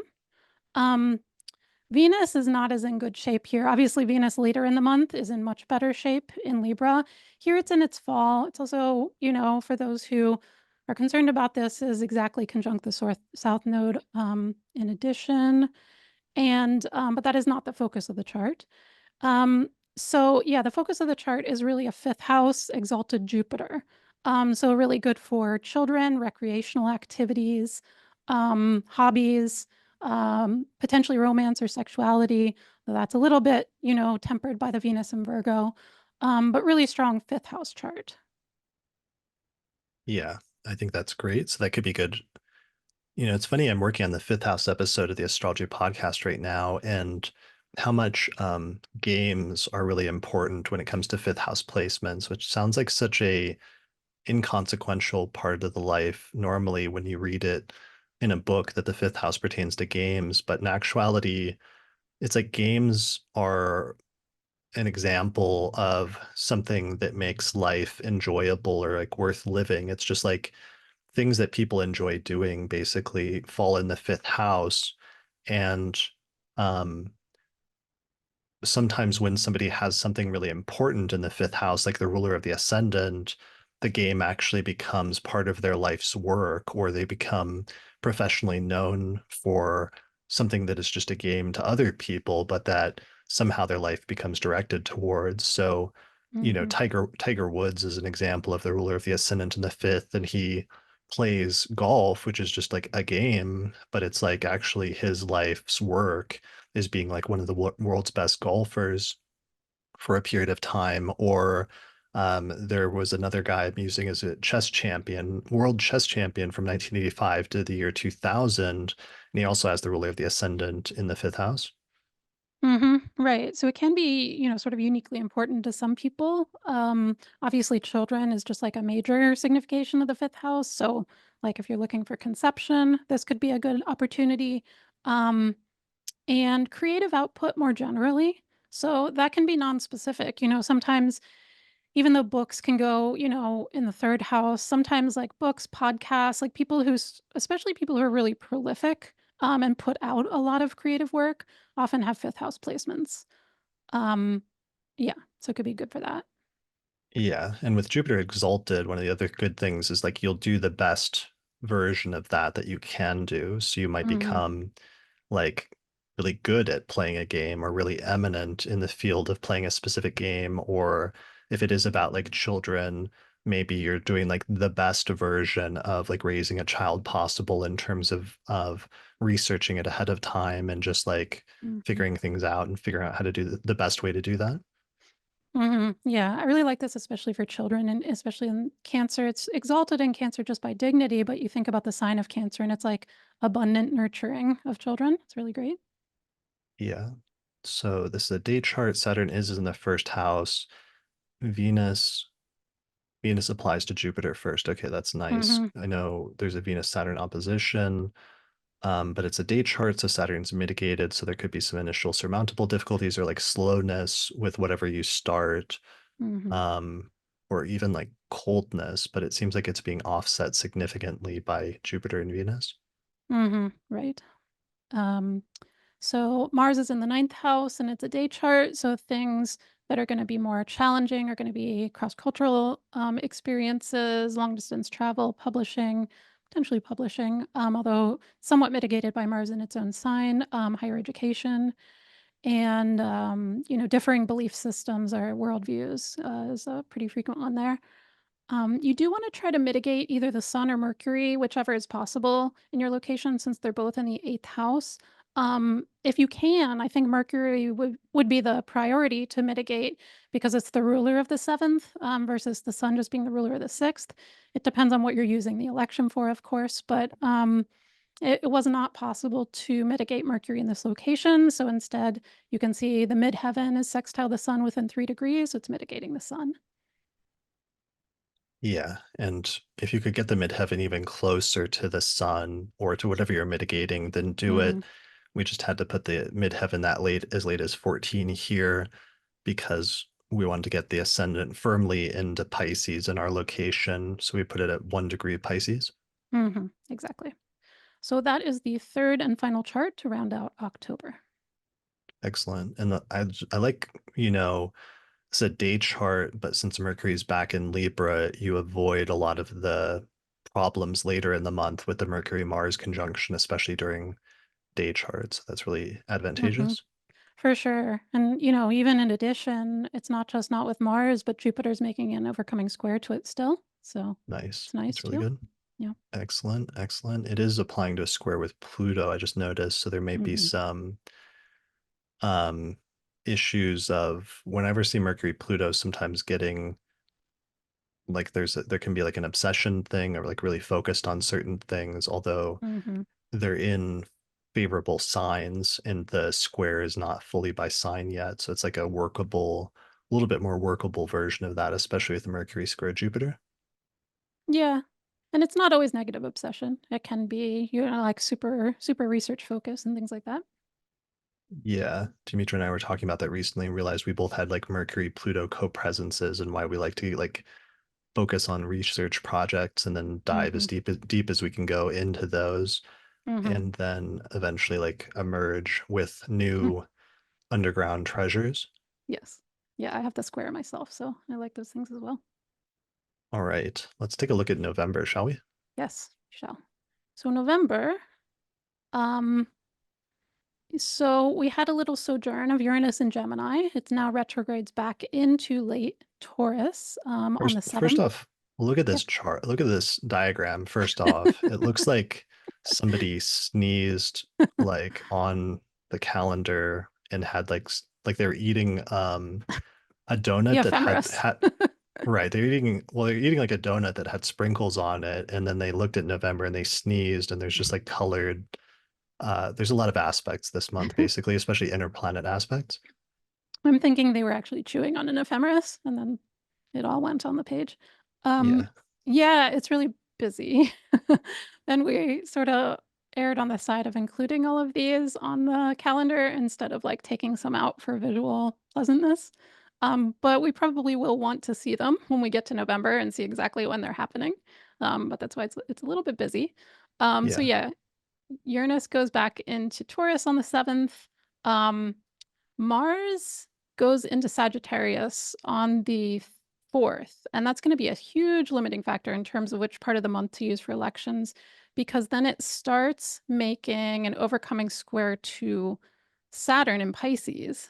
And then you just can't make those angular, and then you kind of don't want to use either of those as the ascendant ruler. It's a huge limiting factor. The beginning of the month does have a lot more dignified planets. Venus is still in Libra, Mars is in Scorpio, Mercury and Jupiter are still direct in motion at the beginning of the month. So Venus leaves Libra for Scorpio less than a week into November. And then, as we said, Mars departs Scorpio for Sag on the 4th. November 9th, Mercury stations to go retrograde.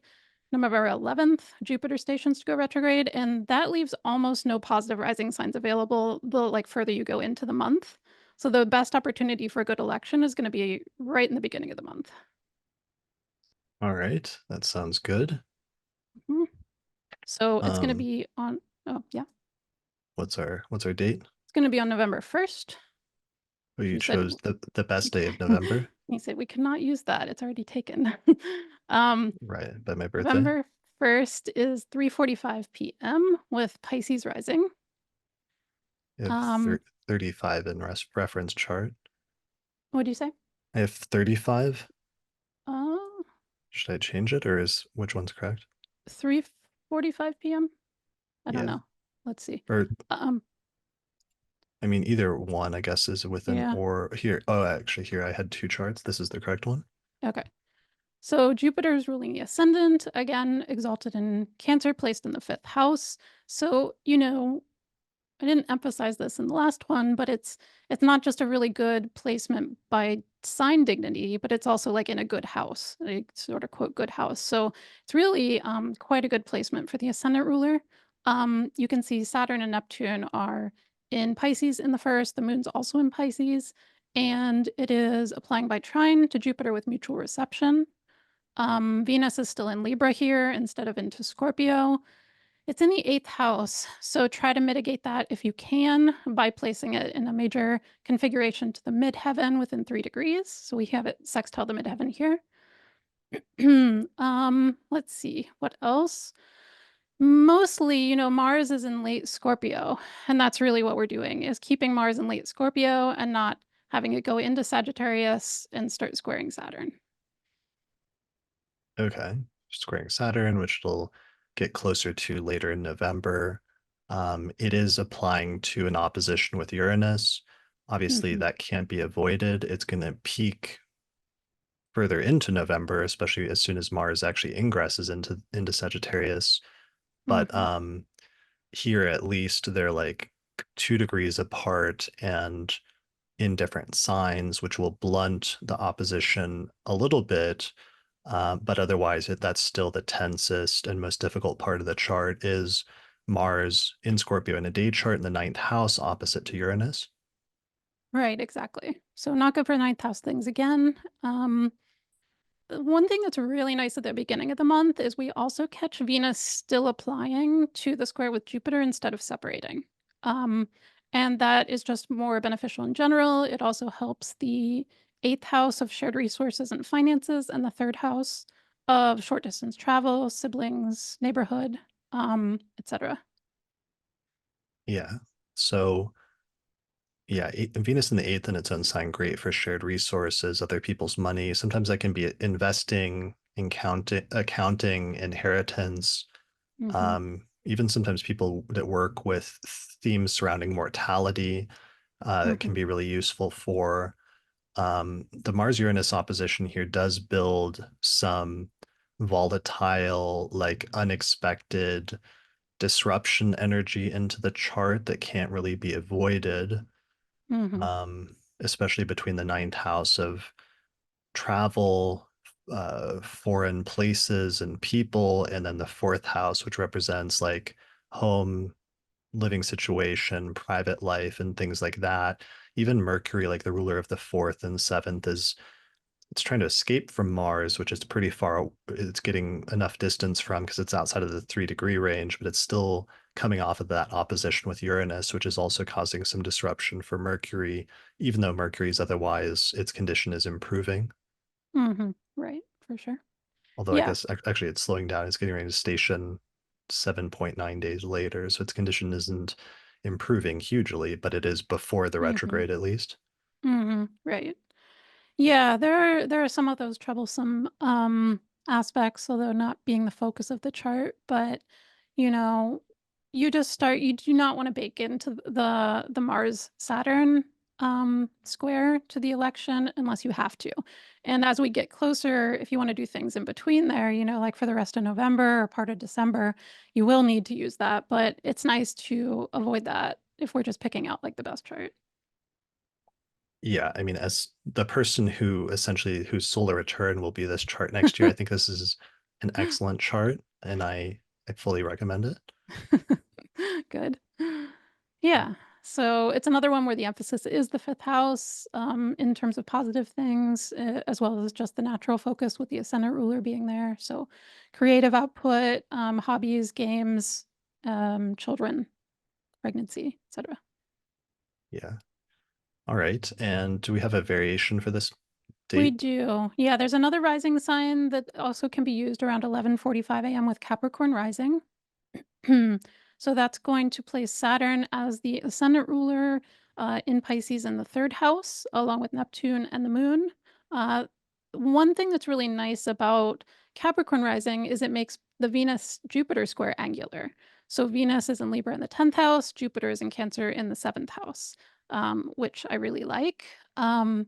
So yeah, I think the other one has like a stronger ascendant ruler, but there are definite merits here to making both benefics angular, especially while they're applying instead of separating.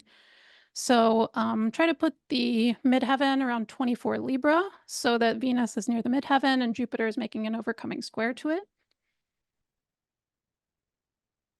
So Mars is going to be in a day chart in the 11th house here. So the things to avoid using it for the focus of is going to be friends, groups, and social networks or social alliances. But it makes partnership area really excellent with Jupiter exalted there, um, especially because the ruler of the seventh is then the moon in Pisces applying to Jupiter with mutual reception. And then career is also really good, career and public reputation with Venus in its own sign and applying to Jupiter. Yeah, I think career is the best topic for this chart and reputation, social standing, even superiors are like applying to people that are in a higher position from you for help and assistance or getting benefits from them, which also kind of ties in with the seventh house partnership theme. The seventh house is the other best part of this chart with Jupiter there in a day chart with the ruler of the seventh house applying to a trine with Jupiter with reception, very good for relationships, partnership, other people in general, and also a really great chart for communication with the third house and other third house topics having to do with like siblings, extended family, your neighbors, your relatives. Um, yeah, and having a focus on that area, even short distance travel to some extent. Mm-hmm. Mercury, as a general significator of communication, is indicating there's still some issues there. Mm-hmm. But otherwise, those three houses in that order of like 10th house, seventh house, and third house are really excellent in this chart. Mm-hmm. Yeah, I'd say 10th and 7th for sure. The third house has major good things going for it. It does have some of those surmountable difficulties with Saturn in a day chart there, but ruled by an exalted Jupiter. Yeah, and the Saturn Neptune conjunction is also still very close, so there may be some Mm-hmm. boundary issues or issues with truth versus reality or fact versus fiction and other themes like that. Mm-hmm. And but the area of greatest difficulty is the 11th house of friends and groups and the potential for strife and separations in that area, although Yep. it's nice that that's offset by that overcoming trine from Jupiter. Yeah, I really like that part, especially since they're still close, within a few degrees. Yeah, because sometimes there's stuff that's not mitigated and it's just straight unadulterated bad times in that area, and Mm-hmm. other times there's mitigations which can really either offset the difficult things or make them not as bad as they could be, or it can mean that there's like a bad thing but then there's a really good thing that happens as well. Mm-hmm. For sure. Yeah, all right, that's excellent. I'll be looking forward to this solar return next year. I have to wait Good. like a whole 12 months before I get to experience it. Yes. Yeah, we're just passing the 2024 version now. Yeah, well, I get the Mars Pluto opposition this year, so that's fun. And that's also why I'll be looking forward to the next solar return. Right. Yeah, definitely. Yeah. All All right. right. I think So that December, means we're going to talk about the very last month of the year. very last month. Um, yeah, it's funny to talk so far in the future as astrologers and then be like, wait, where are the planets right now? Um, So, December. December really continues that Mars Saturn applying square. It peaks around December 8th because that's when they go exact. But they'll still be square for a while. That rules out a lot of rising signs for the first half of the month because you would have to avoid the mutable rising signs that make those angular, and then also ruling out Mars and Saturn ruled rising signs. The Sun and Venus, it's kind of the month of squares. The Sun and Venus and Sagittarius continue those applying squares with Saturn. So Sun square Saturn goes exact the 16th, Venus square Saturn on the 20th. So it can kind of rule out some of those rising signs, like Sun and Venus ruled, especially as they're close to those exact aspects. And then Mercury towards the end of the month in Sagittarius follows up squaring Saturn exactly on the 30th. And Mars enters its sign of exaltation in Capricorn on the 15th. So it does gain dignity, but then it also starts opposing Jupiter as well. So that's kind of the lay of the land of December. There's just like a lot of squares to Saturn going on, is one of the main themes. Okay. Yeah. Where do we fall then? We should probably do towards the end of the month in terms of Hmm. mitigating some of that and avoiding the Mars Saturn square, especially. Exactly. So we definitely want to get past the Mars Saturn square. And then, getting past some of those other squares to Saturn is also nice. So the election's going to be on December 26th around 10:30 a.m. with Pisces rising. So we're at least past like three of those four squares to Saturn. So that's going to be Jupiter ruling the ascendant by day, exalted in Cancer in the fifth house once again. Um, it is retrograde by this point, but it's still an exalted benefic of sect ruling the ascendant. The moon in Pisces in the first house, applying by trine to Jupiter with mutual reception. So here we've gotten past all that stellium of planets in Sagittarius applying to square Saturn. Venus, Sun, and Mars have all moved into Capricorn in the 11th house. So they're not quite as buoyant, but they, instead of having the applying squares to Saturn, uh, have us applying sextile to Saturn with reception, which is quite a bit nicer, I think. Um, so we have, yeah, the moon and Saturn and Neptune in the first house. And Mercury is still in Sagittarius. It's the lone planet that's left in Sag. It's in the 10th house. It is still applying to square Saturn, but they at least have about 5 degrees to go before they're exact. And then Nice. that Saturn in the first, of course, once again, trine Jupiter with reception. Nice. That's helping out Saturn quite a bit. I can see. So this is, Jupiter is retrograde, of course, at this point. It went retrograde over a month ago now, like 45 days ago, and it still Mhm. has another 74 days to go. So that's the only downside with these Jupiter elections, like later in the year, is we have a retrograde ruler of the ascendant, which may cause Mhm. some delays in the manifestation of what you're trying to do. It may also cause things to be like weird or to stand out as doing something that's slightly different that goes against the grain or against the crowd. But nonetheless, because Mhm. Jupiter is exalted in a day chart, it can still be successful. Yeah, for sure. And some of these planets, I mean, I noticed that the planets that move the fastest, you really notice the retrograde as distinct in quality much more. I do anyway, compared to some of the planets that spend much longer times retrograde during the year, like Jupiter and Saturn, for instance. Yeah, for sure. Um, yeah, it is unfortunate that Mars is coming up on that opposition to Jupiter and it is opposing it by sign in a day chart. So there are some Mhm. tensions there, especially between the fifth house of children and games and leisurely activities and sex and sexuality, opposite Mars in the 11th house, the place of friends and groups and alliances. And there's some sort of tension there that's building, but Mhm. it's nice that it's not as close as it could be because it's like 14 degrees away in this chart. Yeah, exactly. I didn't really want to put Mars opposite Jupiter, especially as the ascendant ruler, but at least they're widely applying and not close. Yeah, so that's good. And Mars is in its exaltation and Jupiter's in its exaltation. Um, some of the Hellenistic astrologers talk about that being really favorable when you have two planets when they're configured, if they're, in their signs of exaltation. So that's a little bit helpful as well to have both of them have some dignity at least. Yeah, definitely. So you can see the moon Jupiter trine is pretty close to exact in this chart. In some places, the moon may be separating from Jupiter by the time that Pisces is rising. And if that is the case for you in your location, then you can instead try the day before on December 25th.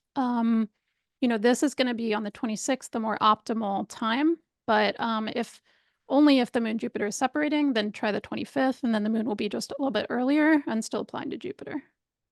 Got it. All right. And yeah, it's unfortunate that Mercury is applying to a square with Saturn. Hmm. That can't really be avoided. It is wide, it's not within 3 degrees, but nonetheless, there may be some obstacles to communication or other things come up in between the first and 10th house of career. Right, for sure. Um, yeah, December as a whole was just like avoiding a lot of little pitfalls, mostly the squares to Saturn. It was a little bit more challenging month compared to a lot of the others. Yeah, December with just all of um those squares with Saturn, which is now back in Pisces for essentially the final run. Like it's back in Hmm. Pisces, but it's stationed direct, what, a month ago, 28 days ago, and it's on its way out of Pisces, where it's going to move into Aries permanently early in 2026. So this Hmm. was the last December where everything moves through Sagittarius and then squares Saturn and Neptune. But that's the main thing to work around. And we're able to get Venus and the Sun out of that configuration and get them into Capricorn. But Mercury's the last straggler who's still trying to get out of Sagittarius. Exactly, exactly. But the rest have departed for Capricorn, where they're forming harmonious sextiles with Saturn. So, Yeah, exactly. Um, And then Mercury is also going to square Neptune, but that's also very wide, like 9 degrees off. But that can be mhm, some issues sometimes with like clarity in communication or accuracy in communication, like fidelity to the truth. mhm, Since Mercury's ruling like the seventh house of partnership, you might want to be careful about that in terms of partners, some issues there, or the fourth house, which is like home and family, as potential issues as well. But because it's a day chart, it's not the worst case scenario. There may just be some surmountable difficulties with those topics. for sure. But this is once again a good fifth house chart. Be interesting to see how many people next year in 2025 use the electional charts for like conception, pregnancy, or just like putting out creative work because there's so many charts that are good charts that are supportive of those particular things. Right. Or like games, like if there's any new like games that like are invented next year, they become like Mm, wildly popular or something like that. Like I wonder if like chess or like golf or some of those other games were invented under like a great, fifth house election one day, many, hmm. many centuries ago. Right. Yeah, probably. That'd be funny to try to figure out. Something I didn't mention about the exact timing, because here we just have early Pisces rising in order to catch the moon Jupiter still applying instead of separating. But if you have more room to move with that, then you could do the ascendant a little later, like say maybe around 19-ish or so. Catch the Jupiter trine within 3 degrees. Could be a nice thing to do. You have to see what the midheaven is doing, of course. Don't put the midheaven like exactly square Saturn or something. Well, yeah. Well, and more importantly, don't put the midheaven close to Mars at all. Yeah, Um, absolutely. if you put the ascendant that late in Pisces, just be careful that you don't get the midheaven for sure not within 3 degrees of Mars. Definitely. And Yeah. and really, I would try to keep it in Sagittarius in general. Right. Yeah, I would as well. Yeah. Yeah. Or I don't know if this is possible in any locations, but if you had it in Scorpio and it was like trining Jupiter, that might be nice. Mhm. Um, I don't know what latitude that would be. Right. Yeah. Yeah. But All if that right. was possible, Yeah. Is that the last chart for December? that is the last chart of the entirety of 2025. Wow. All right. That was quite a journey. We've gone through the entire year. I think we've started to get a grip. This is a nice preview for me as I prepare for the big year ahead forecast episode, to do this research and to research it from an electional astrology standpoint, just because I got a really good sense of what some of the major aspects are going to be this year, as well as some of the major shifts and ingresses. Yeah, it's really helpful to look ahead by looking for the electional charts, and it's also just interesting to try to sort of envision like what kinds of things you might want to put out in the coming year, especially like what would be most supported by some of the electional astrology. Yeah, for sure. For sure. Yeah, there's a nice distribution during the course of the year of different topics, and I think we hit most of the major houses at one point or another during the course of the year. Yeah, I think so too. Yeah. All right, amazing. Well, good work on this year's elections. Found a lot of good charts. We got some really hmm good ones. I favor in my half of the year just that Gemini chart, the Gemini stellium chart, which is in like May, and then that Jupiter exalted in Cancer chart in June. hmm Yeah. Yeah, those are super good. I want to say again, I love all my charts, but maybe not so much December, but the rest of them. Um, December, I don't like as much as the other ones. I do really like the Venus charts, the Venus and Libra charts. Um, those are really good, especially that tight Venus Jupiter conjunct or square. Is really nice. Yeah. Yeah, that one where Venus was at 23, Libra square Jupiter at hmm 24, Cancer was excellent. What month was that?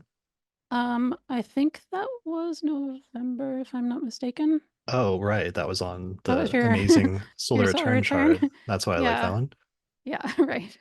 Yeah, I like that one, and I like the previous month in October, those Libra rising elections as well, the night chart ones. Yeah. I guess that's okay, I guess. It's no November 1st lucky day, but Yeah, I was pretty good. It doesn't yeah, feature as the advantage of not featuring like the Mars Uranus opposition. yeah, exactly. Um, And that, yeah, I'm curious about the August one, like the Venus Jupiter conjunction that we can kind of use, but not get the exact square or the exact conjunction. I'm just I think that's a less strong chart, but it's an interesting configuration, and I'm curious to see how that plays out when we get closer to it. yeah, I think it's really threading the needle It because is. that Mars Saturn opposition is forming pretty quick. It And is. it's like Mercury's retrograde and it's not stationing for another week. So you're really trying to slide in a Venus Jupiter election without anybody noticing while there's Yeah. all this like chaos surrounding it. I agree. That's why I find it interesting. Not necessarily the best chart, like I said, compared to some of the other like standout charts, but it's an interesting way to use that configuration in a way that you absolutely can't otherwise. In August, you would think that you could, and then you just see that coming. It's interesting that the Mars Saturn opposition that month at least has applying reception, which is something. That's Yeah. true. All right. Well, we'll have to battle our electional charts against each other. We'll see. Maybe people can vote and let us know which one they like in the comments or which one they're going to use for different things. We always love hearing feedback hmm from people and what they end up using their charts for and how it goes. Um, we're putting this report out, and then each month, obviously, we're going to be revisiting these charts progressively because we're going to keep doing the monthly electional astrology podcast at the end of each month through our page on Patreon, patreon.com/astrology podcast, and then trying to find additional charts during the course of each month between like 5 and 10 charts to, have a greater variety. So it'll be fun to revisit that during the course of the year. Honestly, there's usually more like 10 to 14. So we really cover the month usually in pretty good thoroughness so that no matter when during the month you need to do something, there's like something that's offered. Good. All right. Well, that'll be fun. I guess we'll do the next. Oh, we have to do December. We haven't Yes, done. we do. Okay. So we have to, after this, we still have to record the December electional astrology forecast for December 2024. And then I guess our next 2025 one will be at the end of December of 2024. We'll record the January Electional Astrology podcast where we'll find more charts for January. Exactly. Good. All right. Well, I'll be looking forward to that. I think that's it then for this report for 2025. So thanks for doing this with me. Yeah, you too. I think we found some great charts. I'm looking forward to hearing from everyone who's purchased this report. What you're going to do with the elections, please let us know. It's fun to hear. I'm looking forward to using these elections myself. Screw Yeah, me everyone too. else. Me too. There's some good charts in here. So, yeah, we'll see how the year goes. We'll check in again periodically with the electional report and that podcast. But otherwise, I think that's it for this recording. So, thanks everybody for joining us, and good luck this year with your elections. And we'll see you again next year for the report for 2026. See you next time. All right, bye.